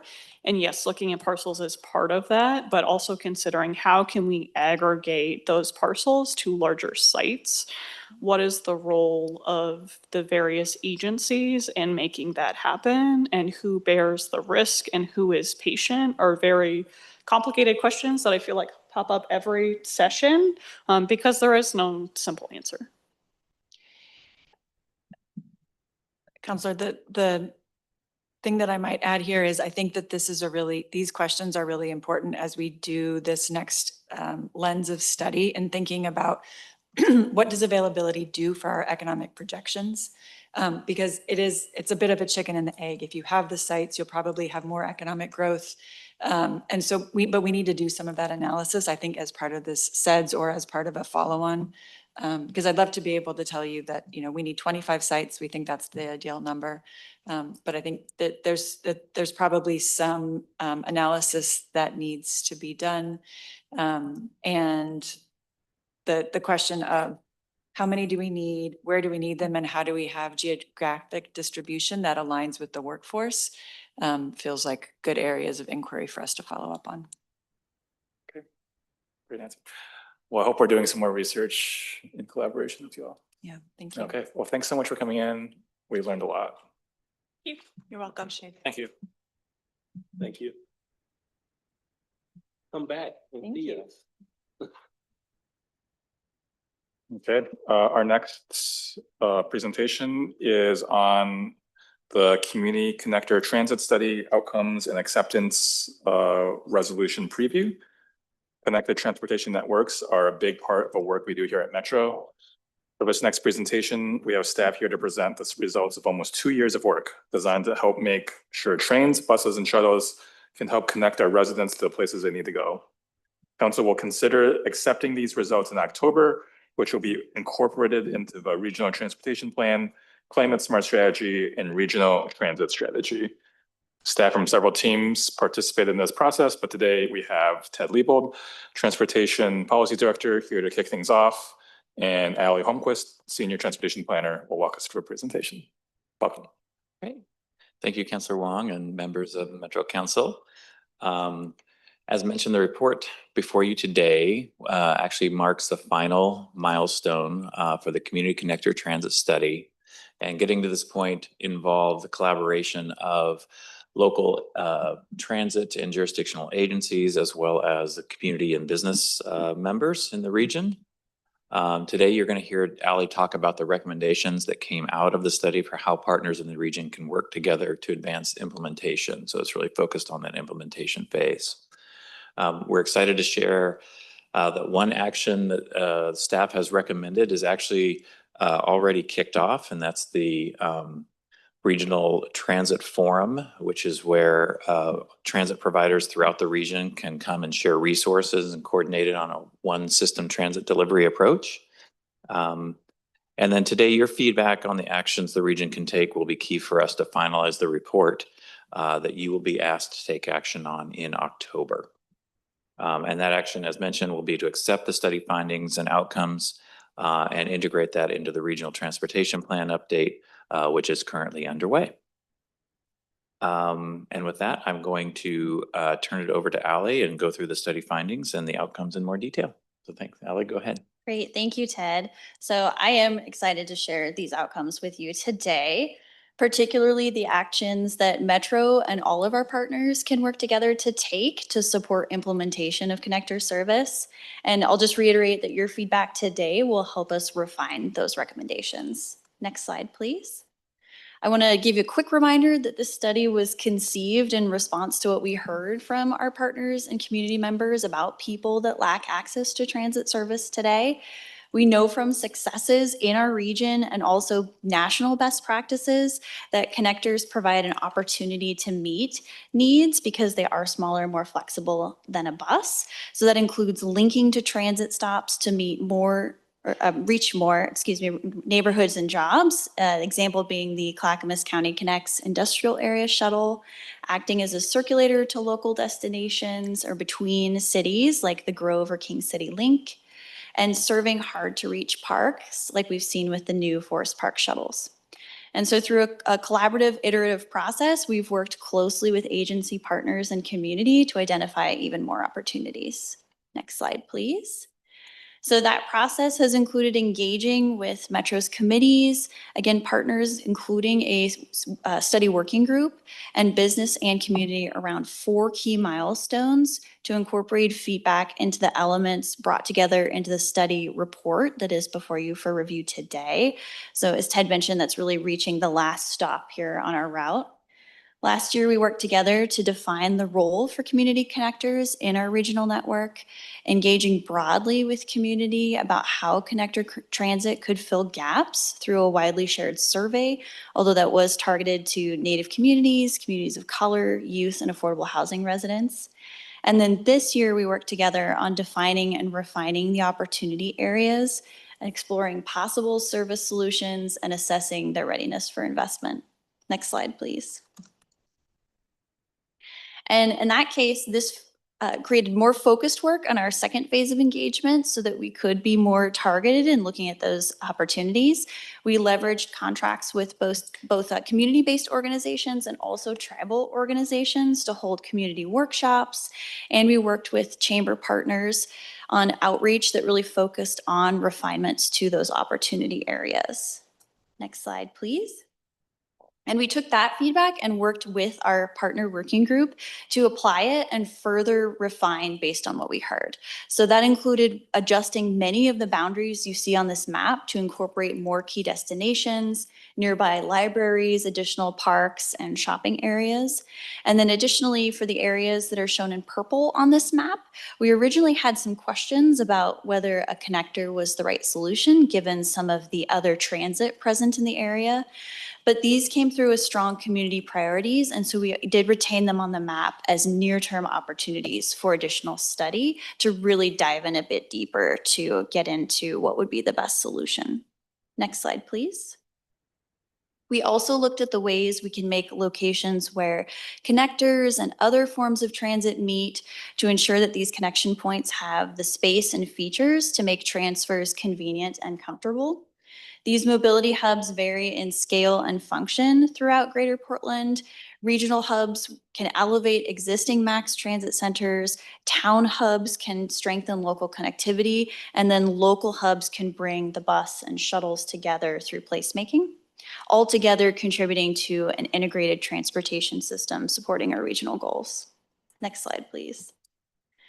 We also looked at opportunities for shuttles to serve regionally significant parks, as we know that's an aspect of quality of life. And we found that almost everyone in the region can conveniently and safely get to a regional park via transit, but there are many specific parks that are not accessible or fully accessible by transit. So many adjustments to existing or planned bus service could improve access within the region, but there are, as you can see on the map here, 8 clusters of opportunities, mostly beyond the region where we could provide park shuttle service. Leveraging these opportunities should ideally be done with private or nonprofit partners or new revenue sources, as we saw in some national case studies, so that we can pursue implementation in ways that don't dip too much into the same pots of funding, that really fund the truly lifeline services that are provided by existing shuttles and then also in the opportunity areas that were on the earlier map. So there's some great examples in Seattle of service that was partially sponsored by REI, and then also that's provided to equity communities using volunteer drivers from community-based organizations. Next slide, please. And so now that we've identified all of these opportunities, how do we move forward and take the next step? The report identifies a number of actions that we can take. For mobility hubs, that's thinking about starting with pilots, even temporary materials to test features. At the same time, we can look longer term to integrate feature requirements into land use codes. Many features like seating and parklets are compatible with mixed use development. If you think of Orenco Station as a great example. We can think about integrating them into curb management policies and development cycles and look for opportunities to secure land for the space for these elements. And then also be thinking about cross-agency agreements, especially around operations and maintenance. And then for parks, before we even dive into service, thinking about circulation and infrastructure, these shuttles need space to turn around. They also need maybe break facilities for drivers since they're located further outside of the region in many cases. We can start thinking small, maybe just a pilot for certain events, maybe also just Saturdays that could have big bang for the buck and then be adapted over time. We can also work with users to design new service, A shuttle to the beach might need room for like a cooler, floaties, that's in addition to kind of person carrying capacity. And there's a great model of how this was done by the New Forest Park shuttles that started this summer. And of course, exploring those diversified cost sharing opportunities as well that I mentioned earlier. And then for connectors more broadly, we can continue to advocate and identify more funding, which is something that's really critical for transit in general right now. At the same time, we can make better use of what we have through looking at streamlining for processes, standardizing tools, sharing resources, program integration, and system coordination. And we can also think about more information sharing to the public. One thing we heard in our outreach is that a lot of our community members were placing needs dots right on existing shuttle lines. And so there's some opportunity there for us to do more with our community. And then finally, better define the role we want Metro to take in these actions. Ted mentioned the Regional Transit Forum. There's also things like performance setting and reporting, which is a bread and butter of our MPO function, as well as thinking about additional research and advocacy around funding as well. Next slide, please. And then another key outcome I wanted to cover is that this study is proposing updates to incorporate as part of the 2028 Regional Transportation Plan work that's currently underway. So these are outlined in more detail in the draft Exhibit B in your packet, but they include in summary, updating our transit system context concept with the role for community connectors to expand the reach of the existing network to key destinations, add more detail on how connectors can work with and build the market for fixed route transit, describe the role for mobility hubs in creating those comfortable connection points, reaffirming our one system approach when thinking about service, infrastructure, and technology. There's a great example with TriMet right now on the regional trip planner that incorporates the data from many of the small providers to get information about any service that a user needs to go. It'll show you if it's a smart bus or a TriMet bus, which is really exciting. We can update the community jobs connectors and reflect mobility hubs in our network vision map. And that can also inform updates potentially to the strategic project list, thinking about more focused buckets for service and mobility hub investments. And then additionally, some of our other regional plans, including our regional transit strategy, which is planned to be updated following that 2028 RTP. That is where we can provide even more guidance for local planning efforts like transportation system plans and transit development plans, many of which are going to happen over the next couple of years. So next slide, please. Just for next steps, today is your introduction to the recommendations and report. MPAC received an introduction earlier this month, and JPAC will receive one in September, and that's where we'll ask for their action We're accepting the recommendations and findings for incorporation into the 2028 RTP and other regional efforts this fall. Then we will present their recommendations and request you to consider action in October. And today's packet already includes the draft resolution, exhibits, and staff reports so that you can consider those in advance. And so with the next slide, I will just say thank you and turn it back over to the council president for discussion. Thank you. Colleagues, any questions?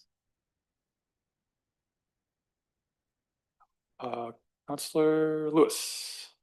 Sure, thank you so much, Ali. I think loud support from Clackamas County on getting this study completed. There was obviously a lot of input that you heard, particularly in that Oak Grove, Milwaukee, Oregon City area. And I'm glad that they ended up with a first tier shuttle opportunity area. What do we say to the folks who live in an area that's already underserved by transit, but there was no opportunity identified, so they're not in one of those two color blobs? So what are their barriers to being ready? Obviously, some of it's density of development, but is there anything else from a civic perspective those cities and counties can work on?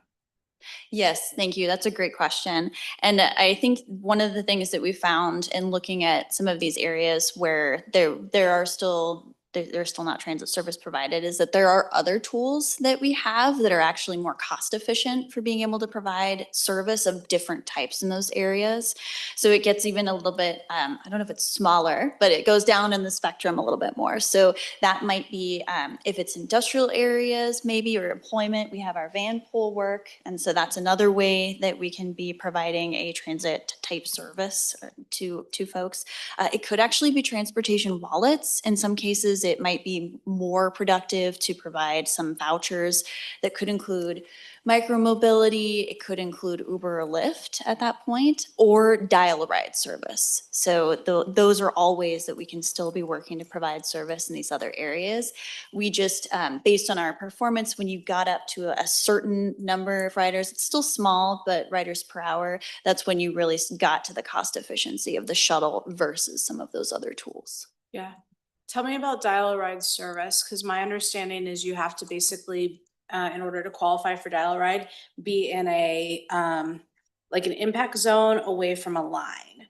So if you have to be within a mile of a line and we're taking away the line, how does that then sit that we're going to say you're eligible for dial-a-ride, except we just took away your eligibility? As I understand it. Can you explain that, or am I misunderstanding? No, you are understanding that correctly. We've seen with TriMet some new models that are coming out, like with the Next service, where they sort of combined like their Lyft service, which has some of the same restrictions, with also an expanded boundary that went a little bit beyond their usual Lyft requirements to anyone that was a senior or people with disabilities. So at that point, it would be looking at sort of a different model with a, or I guess different governance for using some similar models of those tools. So it would require some innovation and strategic thinking, but there are other ways that we could provide that service just with a slightly different tool. Okay, I would be really interested in us not waiting to be innovative and instead putting everything we have on the table. The 153 currently stops by a food pantry and a safety net clinic, as well as a hospital and a VA. And that's going away. And I agree with all the decisions that went into 153 being eliminated. But at the end of the day, there are going to be people who need those services. And we need to, you know, if they're not in this target area, which they're not, we're still not meeting the needs. So right study, let's proceed. I hope that we can find the funding at least to get those orange blobs going, if not the purple ones as well. But then we've got to figure out these other underserved areas. Yes, thank you. And that reminds me of one more thing I should add too, regarding service cuts, because that was something we did talk about extensively in the working group. One additional thing that's part of our policy framework that we didn't map out, but included as more of an overarching theme is that anywhere that had transit service through TriMet or otherwise has already demonstrated the market for service. And so part of our growing transit ridership is that you can use shuttles to create the market for fixed route service, and you can also use shuttles to create an interim gap fill for these kind of cuts that already had a market, but then because we have funding challenges, was then cut. So that is part of our policy framework broadly for the region, is that those are still eligible for interim shuttle service should we have the resources. Okay, great. Thank you. Councilor Rosenthal. Thank you, Chair. A couple questions. First of all, and one perhaps suggestion. First of all, the question is, I noticed on that parks access map, Oxbow Park was not listed as any priority. I thought that was a little odd, and maybe you have an answer for that. A second question has to do with, I'm assuming that someplace in the report or someplace in the studies, the access to medical facilities is included, because that's obviously a population that needs service that often has it. I think most of the areas are fairly well served, but maybe that's just something that we take for granted. I'm not sure. And then the final suggestion would be the overall diagrams you show are sort of like looking at a pointillist kind of a painting. From a distance, it looks nice. It's pretty colors, but it's very hard to focus on that scale. Perhaps maps showing each district might be a little easier to digest in a quick glance or to study in some sense, because there's a lot of overlapping circles in some of these cases. Just a question, a little easier to digest. Thank you. Yes, that's a great suggestion on the maps, absolutely. And for the parks question, thank you for asking that, because the Oxbow is one of the parks where the opportunity areas map, and my apologies because I was summarizing quite a bit for that work, but we have part of the ways that we looked at access opportunities and solutions for parks were the kind of low-hanging fruit that was inside the region, where we had the opportunities to think about the existing or planned service adjustments, which a lot of those we could still make changes, but they were existing or planned service. And then the other part was that we pulled out from the opportunities areas that have plans underway for other types of shuttle work. And so there's ongoing work by the city of Troutdale on the Sandy River area more broadly. And so they were looking at, it was a combination parking study or shuttle opportunity for the Sandy River. And so we have a different section of our report that outlines the work that they did and the opportunities there. And then they're not the only one. The Forest Park shuttles at the time that we did our analysis weren't operational yet. The new ones that connect community centers in North and Northeast Portland to Forest and Washington Park. And so those are also described in the kind of planned opportunities list for the report. And those are a little different because since there's additional work that's been done, there's a little more opportunity for those to take the next step in implementation versus some of those 8 areas on the map that are not yet planned and are one step back. Just a quick follow-up. Was the area that we helped fund the Forest Park area that's now owned by OSU, is that one of those future areas to be planned for access? There's a lot of biking trails, for example, in that area. And that was something we funded with large-scale community visions. I'm not sure exactly where that park is located. So It's at the far end of Forest Park area. Is it north or south? What? Is it to the north or the south? Northwest. The northwest. I think It's up past Linton. I think the shuttles right now go up Germantown. So they're at the northern end near the St. John's Bridge. St. John's Bridge is where the shuttles currently drop off folks to trails. I wasn't able to focus enough to see whether that was included on the map. Yeah, and that one is that was currently developing as we're working on the park strategy too. So a lot of that information, it was developed. They just launched this summer, which is super exciting. And so we had certain levels of information that grew in detail throughout our process. So that's Okay. definitely become more clear now. And then your second question. Apologies, I took. Access to medical facilities. Thank you. Access to medical facilities. We did include that in our list of key destinations. We also have found when we did our inventory that many of those also have other types of kind of something like van pool type services for dialysis and things like that. So there's actually even more transit type services to medical facilities than some other destinations. But we looked at those as part of our key destinations too. So. Thank you. Councilor Palacios. Yeah, thank you so much, Deputy President Wong. Yeah, I just want to say, first off, I got a couple of comments and some questions here, but I really appreciate the highlighting of the community partnerships you were talking about, especially with the routes that are already present, but some of the routes that we're looking forward to. Putting my Parks and Nature hat on, I'm also thinking about Chehalem Ridge and Hags Lake and those spaces, and I love the idea that those are priority spots for us. The questions that I have are related to community partnerships specifically for those kind of transit routes. I'm really interested in what groups you've worked with in this. If you've worked with relating to Parks and Nature, the Department of Recreation, Parks and Recreation at the state level, groups like Adventures Without Limits or Wild Diversity, and others in that same vein, and how that has impacted thoughts moving forward.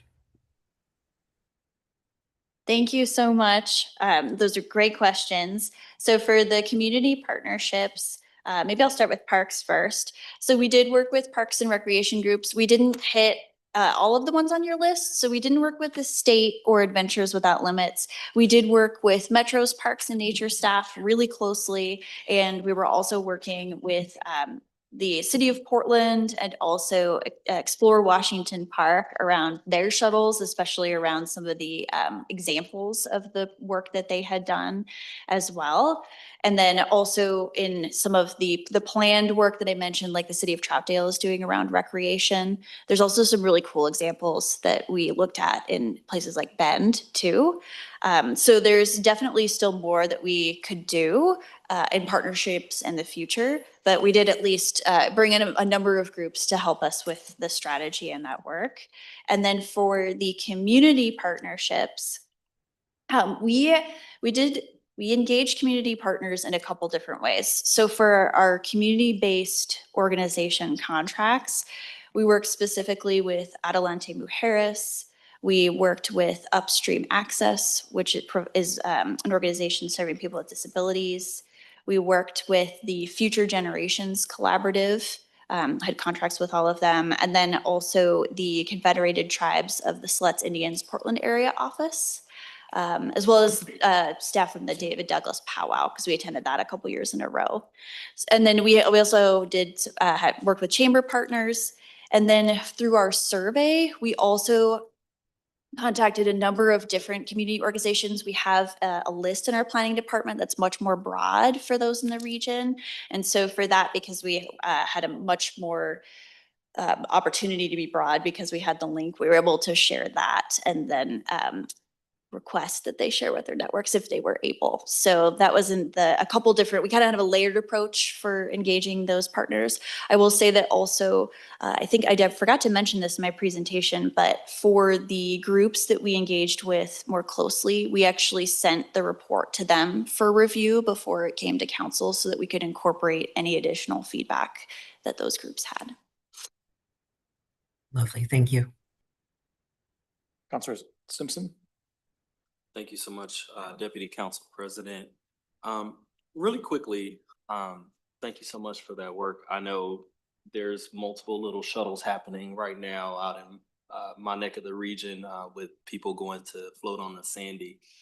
But I want to talk a little bit about workforce, if that's all right. The study identified that the industrial workers and shift workers as key populations that could benefit from this, the CCT. In a constrained funding environment, should preserving job access be one of the highest priorities for the future connector investments that we are putting in? Yeah, that's a great question. So one of the things we found when we initially approached the opportunity areas with a prioritization lens. And one of the things that we found and heard from our agency partners is that our list of blobs is not exhaustive. And we do include them. There's these orange hatch areas on the map that we include the Washington County additionally identified areas. And there's going to be more work. Clackamas County is going to update their transit development plan, and they're going to identify additional areas. And Multnomah County, even during this process, brought out 2 more shuttles that are a little bit outside the region because they go to Salvie Island and north, and then also Corbett and east directions. And so we found that then our prioritization would be a little bit incomplete because we weren't considering all of those together. Yeah. And so we were asked by our partners if we could look more at readiness to be looking at the kind of ingredients that were in place that we usually look for when we're thinking about investments, and then let them do some more work and bring back some additional priorities through their transportation system plan processes. And so that's the approach that we ended up taking through this. But I also, one other thing I didn't mention is this study is kind of the first bite at the apple. We also will be bringing this all in through the 2028, our regional transportation plan. And that's another way that we can talk about priorities as a really good place to do that more broadly. Thank you. Last question from me. You understand these will be in the RTP. Can you just explain a little bit more about the process of how these will influence the RTP? Like, do local jurisdictions look at these when they're doing their TSPs and how does it all fit together? Yeah, that's a great question because that's how this really the first steps in implementation is exactly what you're describing. And so in short, the ways that this will update the RTP, it will update our vision maps, and those are what we encourage our local partners to directly reflect in their transportation system plans. So they also have network maps as part of those. And so we saw this with a good example because it's past work is the high capacity transit. Once we updated our vision map with those corridors, then our jurisdictional partners started bringing them into their transportation system plans and also transit development plans as well. And so that's one really key link. We also can update the actual policy language and some of our, our system concept, which is kind of our conceptual vision. That's what is the context behind the actual map as well. And so all of that can also be reflected in local transportation system plans as our partners are updating their policies and goals as well. So that's really exciting. And then all of that can feed it, for the RTP, the projects that come into the plan are all identified in transportation system plans, especially now with some of the new guidance that's come from the state. And so that's really where the projects get identified. And so then now that we have this guidance, our local partners can be thinking about how they want to bring these in as far as investments, the types that could be buckets. It could be a bucket for mobility hub investments that are for many of those dots in the map for the agency, but still would be something that isn't there today, or some of these more service areas that can also be a specific bucket that's identified that wouldn't be there today. So there's a lot of ways that we could really see this starting to get reflected in local TSPs. One additional item that we would want to develop after the study is sort of an implementation document is guidance for partners specifically as they're updating their TSP, how you could do that. So everything I described written out with some examples, and that's something we did for the high capacity transit strategy too. So it's not a mystery to them at all. We can just say here's exactly what you could do, and here's a great example from this place in the region or otherwise. So I think that'll be exciting too. Very helpful. Thank you. Okay, well, seeing no more questions, we look forward to more conversations and you'll be back in October for adoption. Awesome. Great, well, thanks so much. Thank you. Thank you. Okay, for our last presentation, we have Supportive Housing Services Regional Policy Oversight Committee Subcommittees discussion. So those who have watched or participated in the process of getting the Regional Policy and Oversight Committee, or RPOC, up and running know there is a lot of information to cover. Both our council and committee members have asked for proposals to share detailed information without expecting every committee member to be an expert on every topic. Our Housing Director, Liam Frost, and Supportive Housing Services Division Director, Yesenia Delgado, are both here to share different approaches for meeting this need of so much work going on. So, welcome. There is so much work going on. Thank you, Vice President Wong. For the record, my name is Liam Frost. I use he, him, his pronouns. I am the Housing Director here at Metro. And before I begin, I just wanted to say a warm welcome to my friend in OMA, Shane Abner. It's wonderful to have you back. Today's work session is to follow up on a February 2nd work session on subcommittees for RPOC. Former President Peterson requested a staff recommendation at the time on possible subcommittees for the larger committee. Our recommendation then was to hold off on establishing more advisory bodies until we've had a few more RPOC meetings underway to kind of assess our needs and see where the priorities lie. Now that we have 4 RPOC meetings under our belts, we're ready with some recommendations, but with caveats today. As we're working on developing the recommendations, we also took full stock of the work groups our department currently convenes as well. So what we're going to bring to you today are a range of options and key considerations, what we're currently doing so you can understand the full range of policy work underway, priority policy areas, and staff recommendations for your consideration. We will try to be as efficient with your time as possible. We know that you are probably very hungry at this point. As you are used to, and maybe perhaps Councillor Palacios is not yet ready, and nice to meet you virtually, Councillor Palacios. I hope to meet you in person one of these days soon. Before we get into the presentation, we're going to provide a very brief update on the progress that we've made on the SHS reforms that you all approved last December. Next slide, please. So as you'll recall, these were the 5 major reforms that were approved last December. The first is complete to an extent. We have launched the RPOC, and you're all aware of that. And we will be coming back in September on the Regional Investment Fund improvements for this council to consider. The new KPIs, KEIs 5-year goals is a major priority right now at RPOC, and you'll see that coming up in the proposed agenda for the next RPOC meeting. The data dashboard is still on track for the end of this calendar year.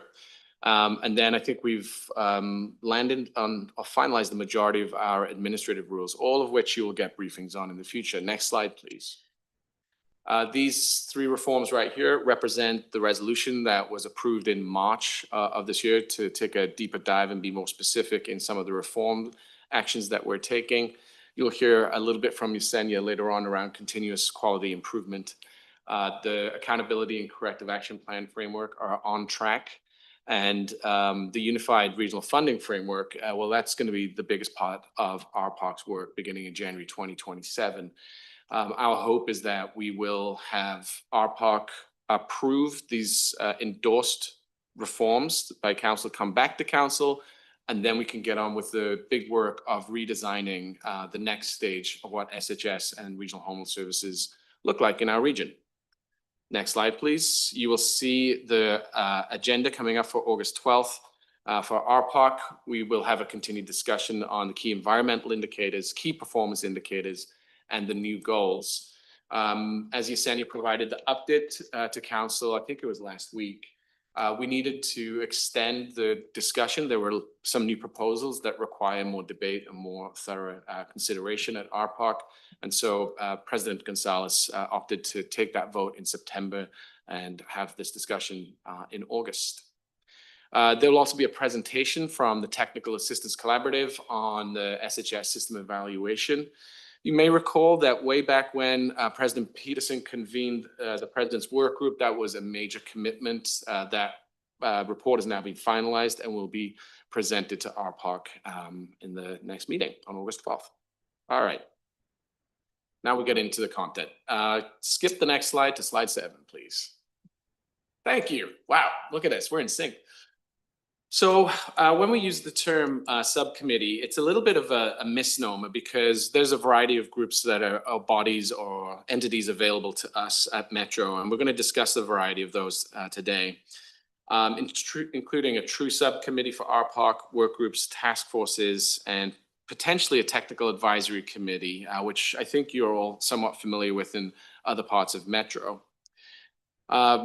I think the key thing to take a look at here in this table is the actions that are required to form these committees and the role of council here. You'll see that in the last option there, a work group, there is not formal action required. And then the other point I'd like to underline is in the subcommittee row, it is a limited duration and it is only participated by existing members of the RPARC. So these are some of the considerations that we as the Housing Department, in partnership with OMA, in partnership with COO's office and council staff, are considering as we are proposing and making recommendations to you. There are other considerations and they're on the next slide.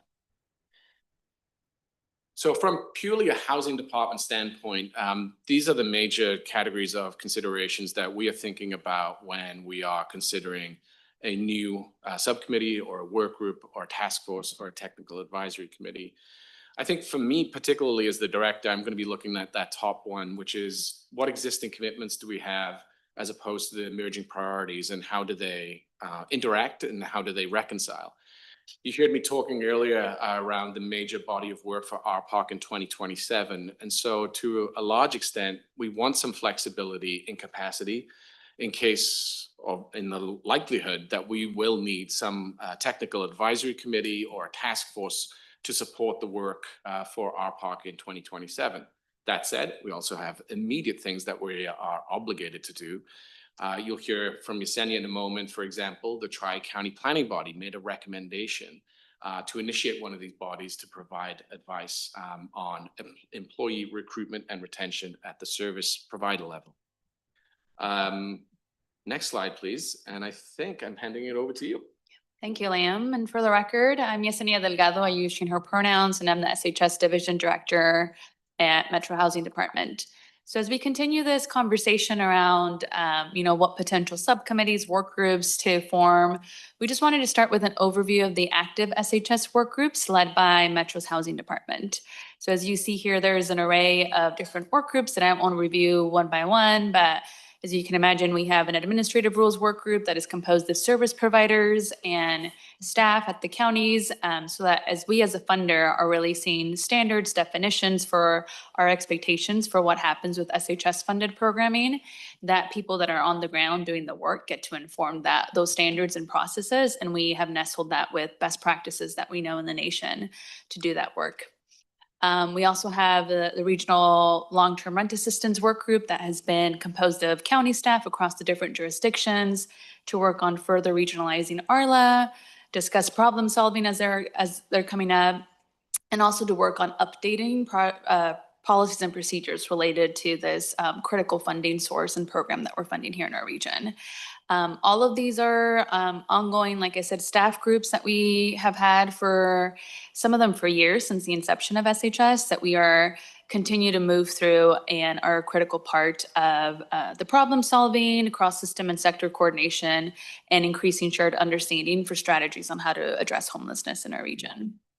Next slide. So now that I've shared an overview of our current convening portfolio, I'm going to share more about the emerging recommended priority policy areas that would bring together experts in our community to unpack multifaceted, complex issues in order to continue to regionalize our homeless system of care. The policy areas that you see here are things that are in alignment with advancing current SHS requirements, but also based off feedback that we've heard from previous SHS committees, so like the Tri-County Planning Body, and feedback that we're hearing from our current Policy and Oversight Committee, the RPAC. So the first thing that you see here is the annual report development.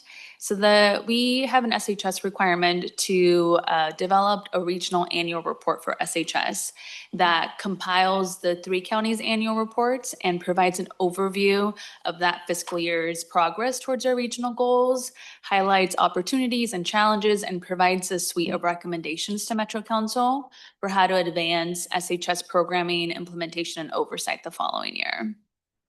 This annual report process was formally led by the former Oversight Committee, and they really worked really from the months of October through March on developing this report.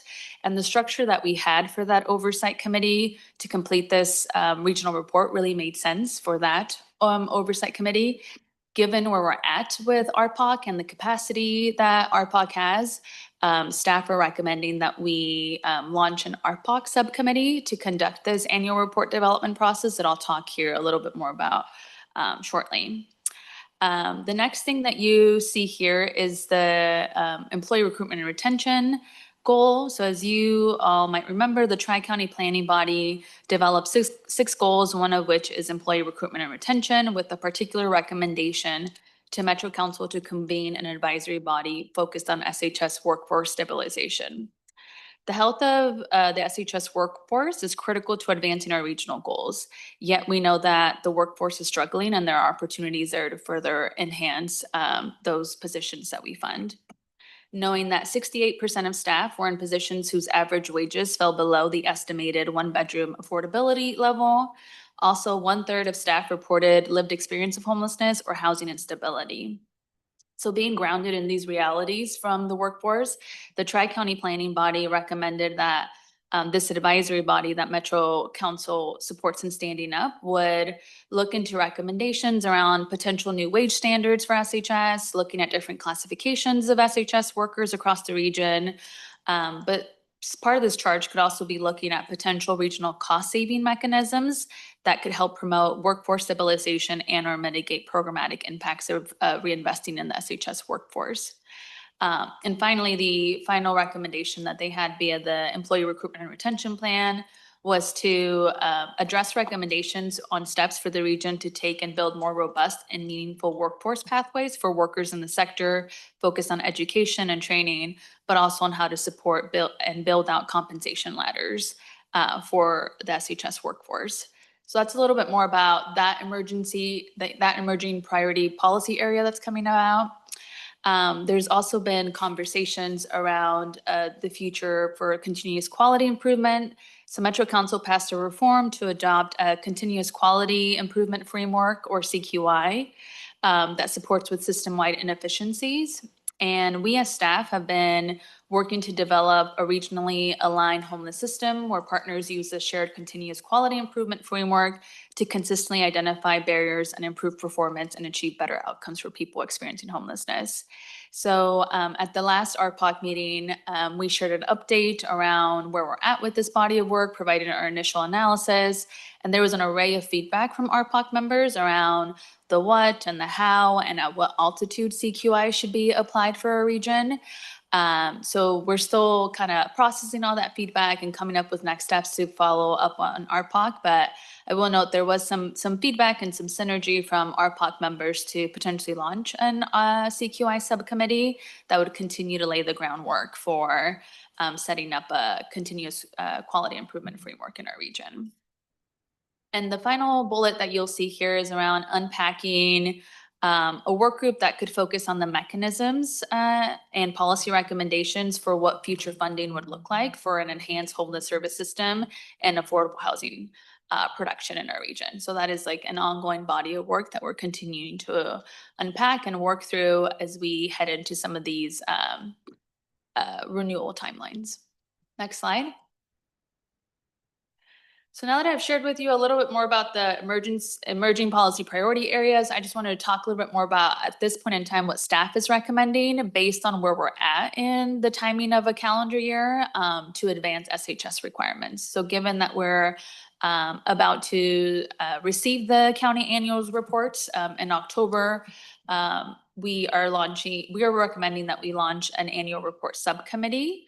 As Metro Council provides oversight for SHS, staff are recommending that this RPOC subcommittee forms to review the county annual reports and provide recommendations to Metro Council on some key concepts that would support SHS implementation and oversight. This would be a limited duration subcommittee that most likely would support and start meeting in October through early next calendar year. We would build upon the lessons learned from the Oversight Committee in developing that regional annual report and make sure that we are adapting this process to be responsive to Metro Council's role and this newly formed Policy and Oversight Committee that we have for SHS. And at this point, this is an ongoing body of work, so we've planned for it in our budget, so there would be no new budgetary impacts. The way that the work just gets done would look a little differently, given that we have a new Policy and Oversight Committee. The next recommendation that you see here is to launch an employee recruitment and retention workforce as a follow-up to the TCBB's recommendation that Metro Council convene an advisory body focused on workforce stabilization. So this work group would be staff-led and include invested parties and subject matter experts, ranging from county staff representatives to workforce and labor representatives to key cross-sector partners such as healthcare and other partners that we'd want to support in unpacking some of these solutions that I discussed earlier. So this work group would develop recommendations for the housing director, Liam, who would then work with this work group to provide updates to the Regional Policy and Oversight Committee and Metro Council, particularly in context for planning for the future of the homeless service system. So the recommendations this work group would develop would be responsive to the charge from TCBB and also the feedback that we've heard from you all as Metro Council, focusing on regional cost-saving mechanisms, promoting workforce stabilization, and exploring other things around wage standards, classifications for SHS workers, and career pathways as we continue to build towards the next iteration of how we evolve our homeless service system. And if we go to the next slide, this just has some other follow-up notes around what we are recommending as we continue to move through this iterative time of launching a new Regional Policy and Oversight Committee for SHS, advancing SHS reforms that are changing. They're having some administrative changes to how we do SHS. We recommend that we just continue to have discussions around what additional SHS RPOC subcommittees need to form in context of getting the work done, particularly as we start to plan for the future funding mechanisms for our homeless service system. We want to hold SHS RPOC capacity for additional subcommittees on the future funding framework. And we also know that in this field, there's just a lot that can change from day to day. And there's always emerging policy areas that might come up, potentially if something happens with the funding landscape at the state or at the federal level. Ensuring that we have that ongoing staff capacity to support with those emerging needs is critical. And finally, we would also recommend that we consider exploring a technical advisory committee as an option with council and the SHS Regional Policy and Oversight Committee. This technical advisory committee would provide advice, guidance, support, and could be a mechanism that we could move through a different workflow. So like if something's coming up with CQI or something else, this technical advisory committee could support with that, among many other things, instead of setting up multiple subcommittees. Yeah, next slide. And that wraps up our slides for today. We're happy to take any questions that you all might have. And then we also have these two discussion questions that we would like to hear from you all around what is resonating around these recommendations, and then any other updates or additional information Metro Council would like to see in these emerging policy areas and staff recommendations. Okay, thank you. Colleagues, any questions? Councilor Rosenthal. Yeah, a couple of questions. I mean, I could ask a whole bunch of questions, but I think I'll limit myself to two. First of all, work groups sounds like a good way. Does RPOC suggest work groups, or is that entirely internal? I'm assuming RPOC or the council could suggest separate work groups if necessary. And then the second question has to do with I've heard some reports from various groups that sometimes there's different service providers have different levels of services for different kinds of services. Sometimes there's overlap and sometimes there's gaps. Does that come under continuous improvement, or does that come under workforce stabilization? I'll ask you to answer the second question, Cindy, and I'll answer the first one.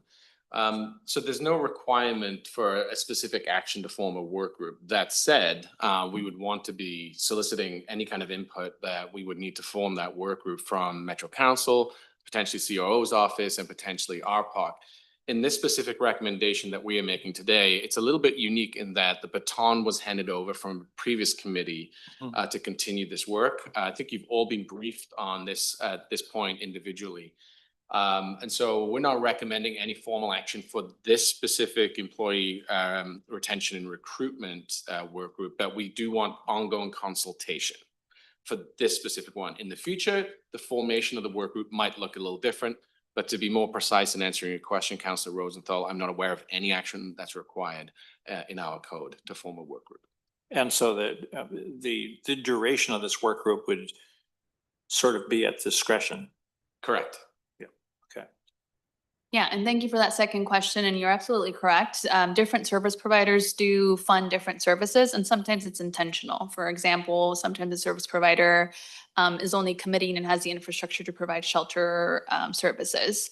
But there are several service providers in our region that do fund almost all the eligible services under SHS.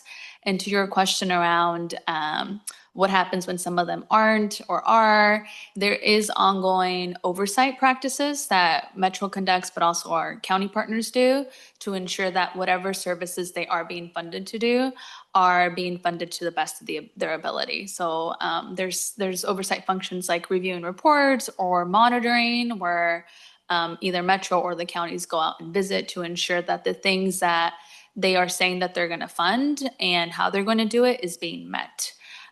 So it's a combination of both, but I would say that the CQI framework can certainly apply to those situations where we learn that something isn't going the way it should and want to evaluate that and make it better. And then I would also say it's twofold in terms of your other question around workforce stabilization, right? Because I think some of the impacts that we're seeing in our service providers, being able to better support and retain the employees that we have there would only support and then being able to provide better services to the people in our region. I mean, one could imagine that, for example, you have different groups providing the same service for more people, but at lower wages, and consolidation at higher wages or better, longer term provision would be a better solution. A consolidation might be appropriate in some cases. I'm not sure. We fully expect that to come up in this work group. Okay. Councillor Palacios. Thank you. Apologies. Yeah, I really appreciate the recommendations. I really think that those are good for us to consider as we move forward here. The things that I have questions about is the technical advisory committee and how that works for the follow-up pieces. So you had mentioned about how the follow-up could possibly be like a transitional. I guess what I'm interested in knowing in the follow-up is the transitional information from our county partners and those who are working with the partners, our service providers, providing that data of just the folks that we are assisting from the space of houseless to shelter to transitional to more secure housing.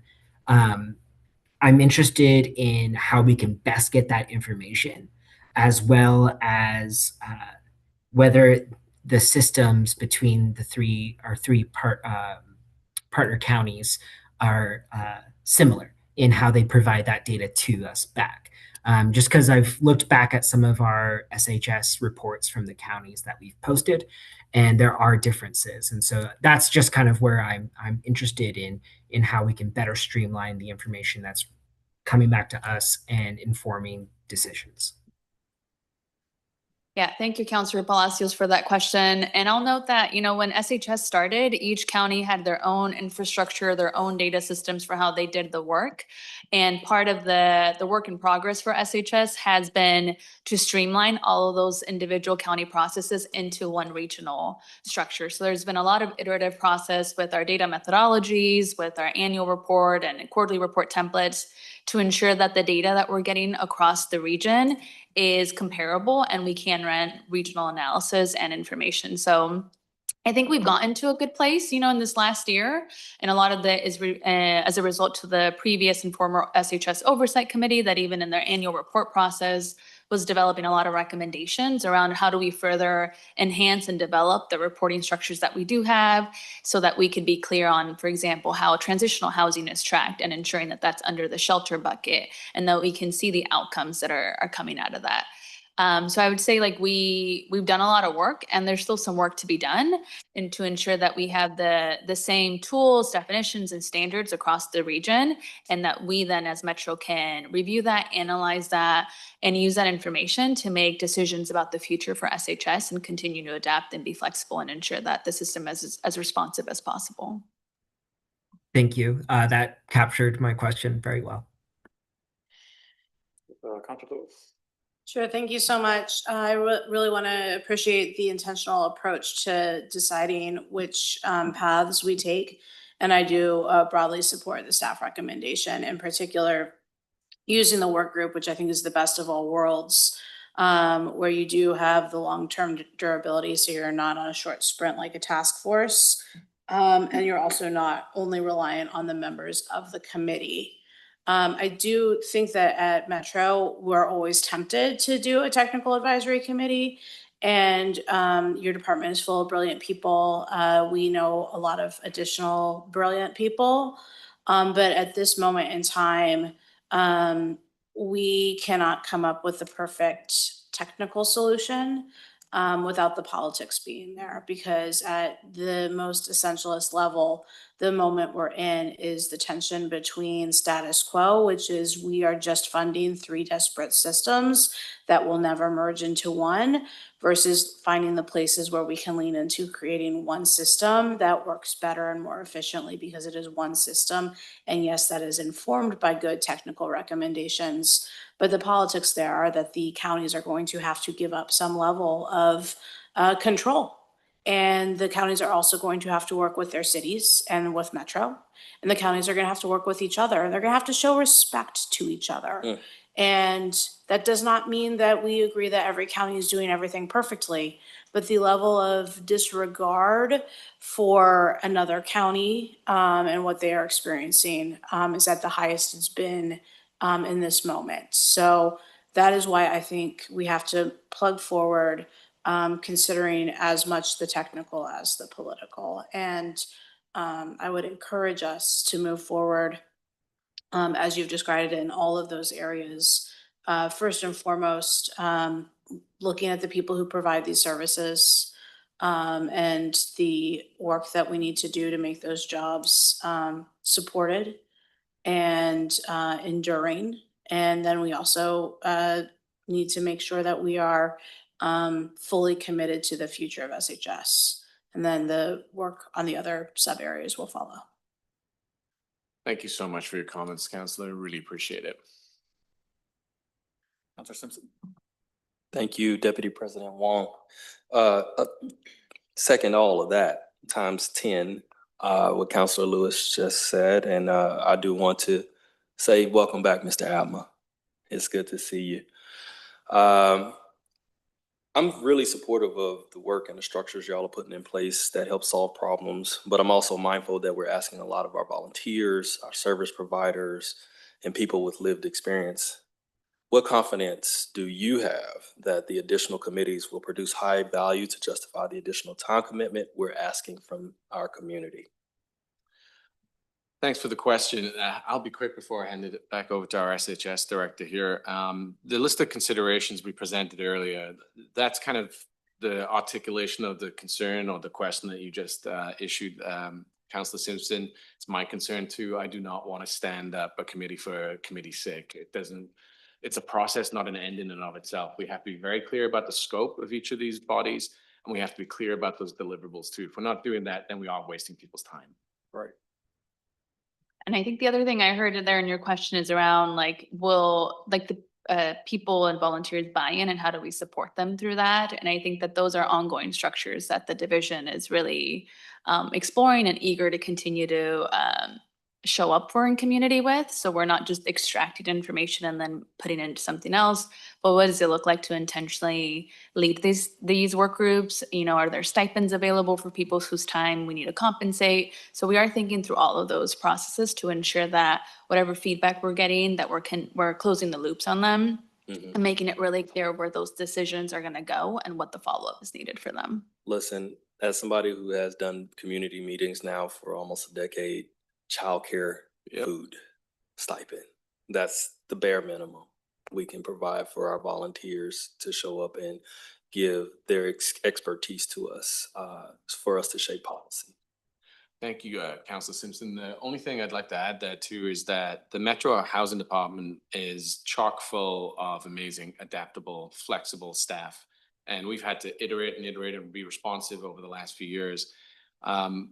But as valuable as we need to make those committees in terms of their deliverables, the scope, valuing those volunteers, we also need to make sure that we are plugging our staff in the right places to provide the best outcomes that we can provide as well. I mean, to that end, we've got Kelly Horvath in the room right here. We're very thankful for her leadership, who has led the employee recruitment and retention work, as well as the healthcare work for our department. And so we want to make sure that we're following through on existing commitments, and hopefully some of these committees will help accelerate that as well. But we hear you loud and clear, and we share the same sentiment, Councilor Simpson, so thank you. Absolutely. I know y'all are, steadfast at this work and you got your finger on the pulse. Godspeed. Thank you.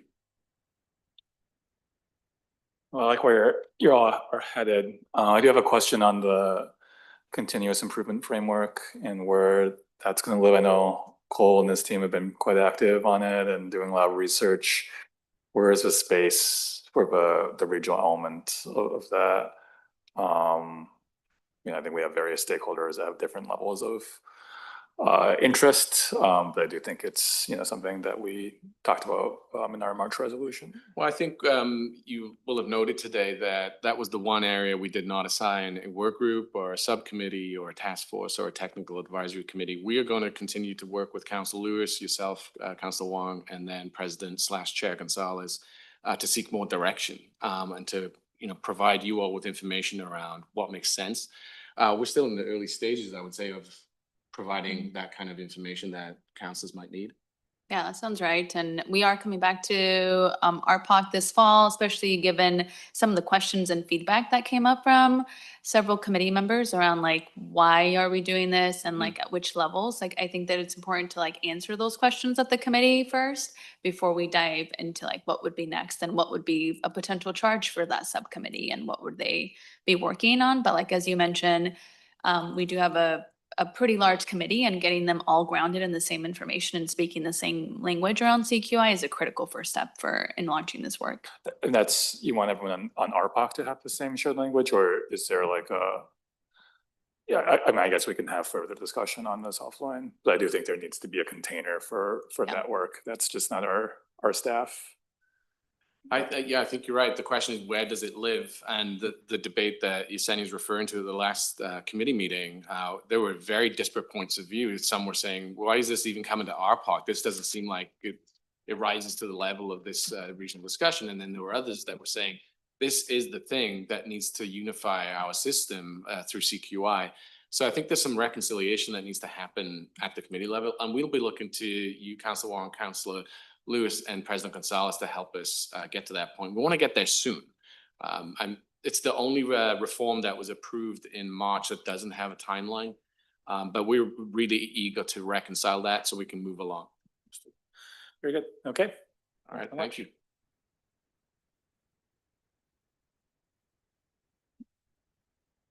Okay, well, three awesome presentations today, and we are now going to move on to COO communications.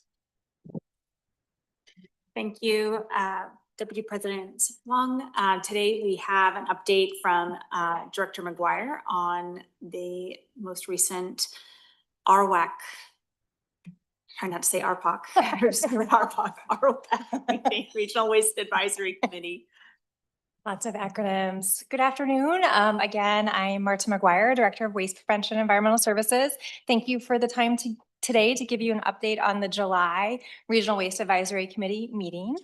Last Thursday, the committee spent the time talking about the system facilities plan implementation and some of the phase 1 projects, which includes the construction of a reuse and recycling depot in Washington County. At the meeting, the committee reviewed 2 early concepts for the depot. It is one of the priority investments, as I mentioned. Both of the concepts provide the core services included in the depot concept in the system facilities plan. The first concept, A, focuses on meeting those service needs while minimizing the facility's footprint. The second concept includes the same core services, but includes additional community amenities and flexibility for future regional services. The committee was asked to provide feedback on each concept as well as their preferred option. Staff are currently compiling that feedback into an advisory report that we will bring to council this fall to inform the discussion that council will have on the 2 concepts and next steps for project implementation. It was a great meeting and we really appreciated the committee's participation. And if Chair Nolan has anything that they would like to add, I'm also happy to answer any questions that you may have.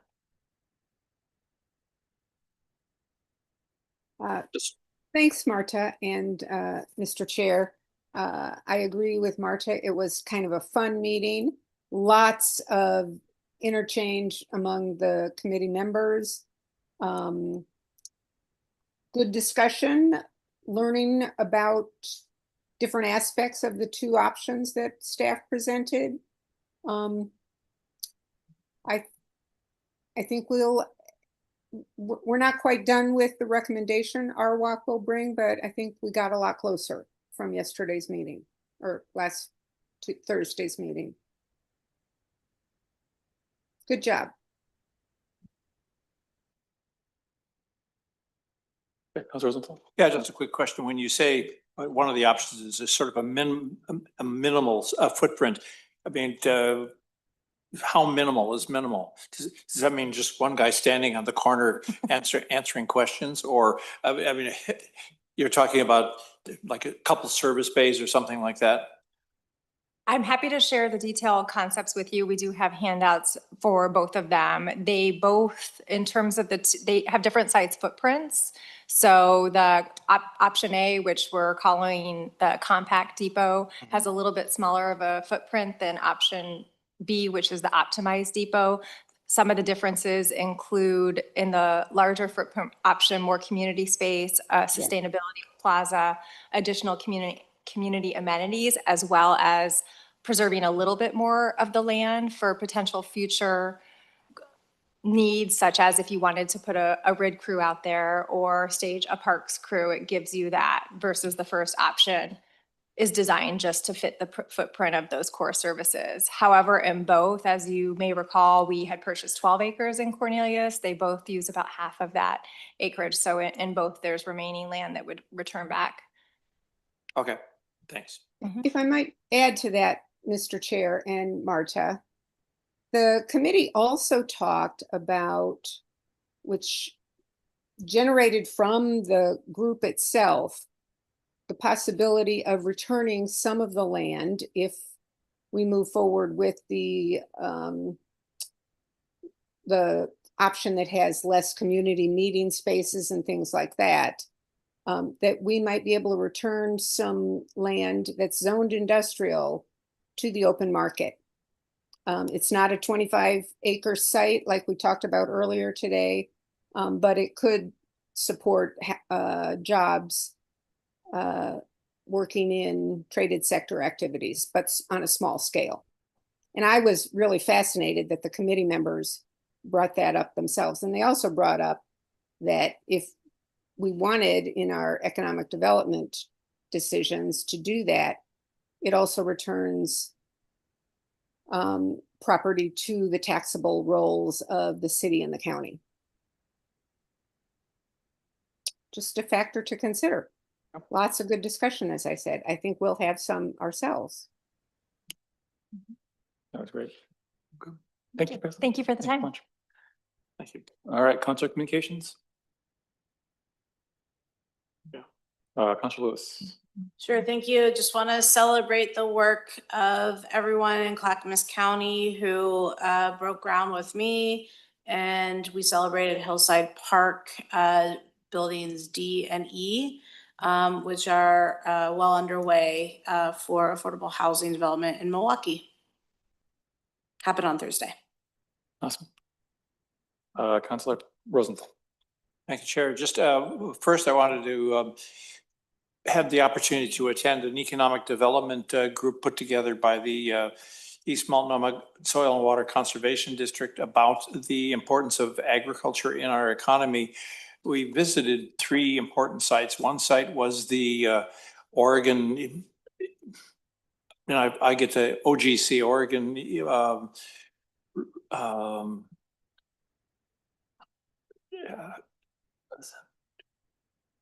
food distribution of organic food distribution or organic food company.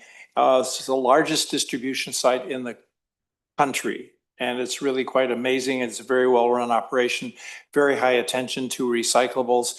That was interesting. We visited the Black Community Farm up on Corbett, which is adjacent to our Oxbow Park, which they're expanding, and it looks very promising for the kinds of things they're going to be doing.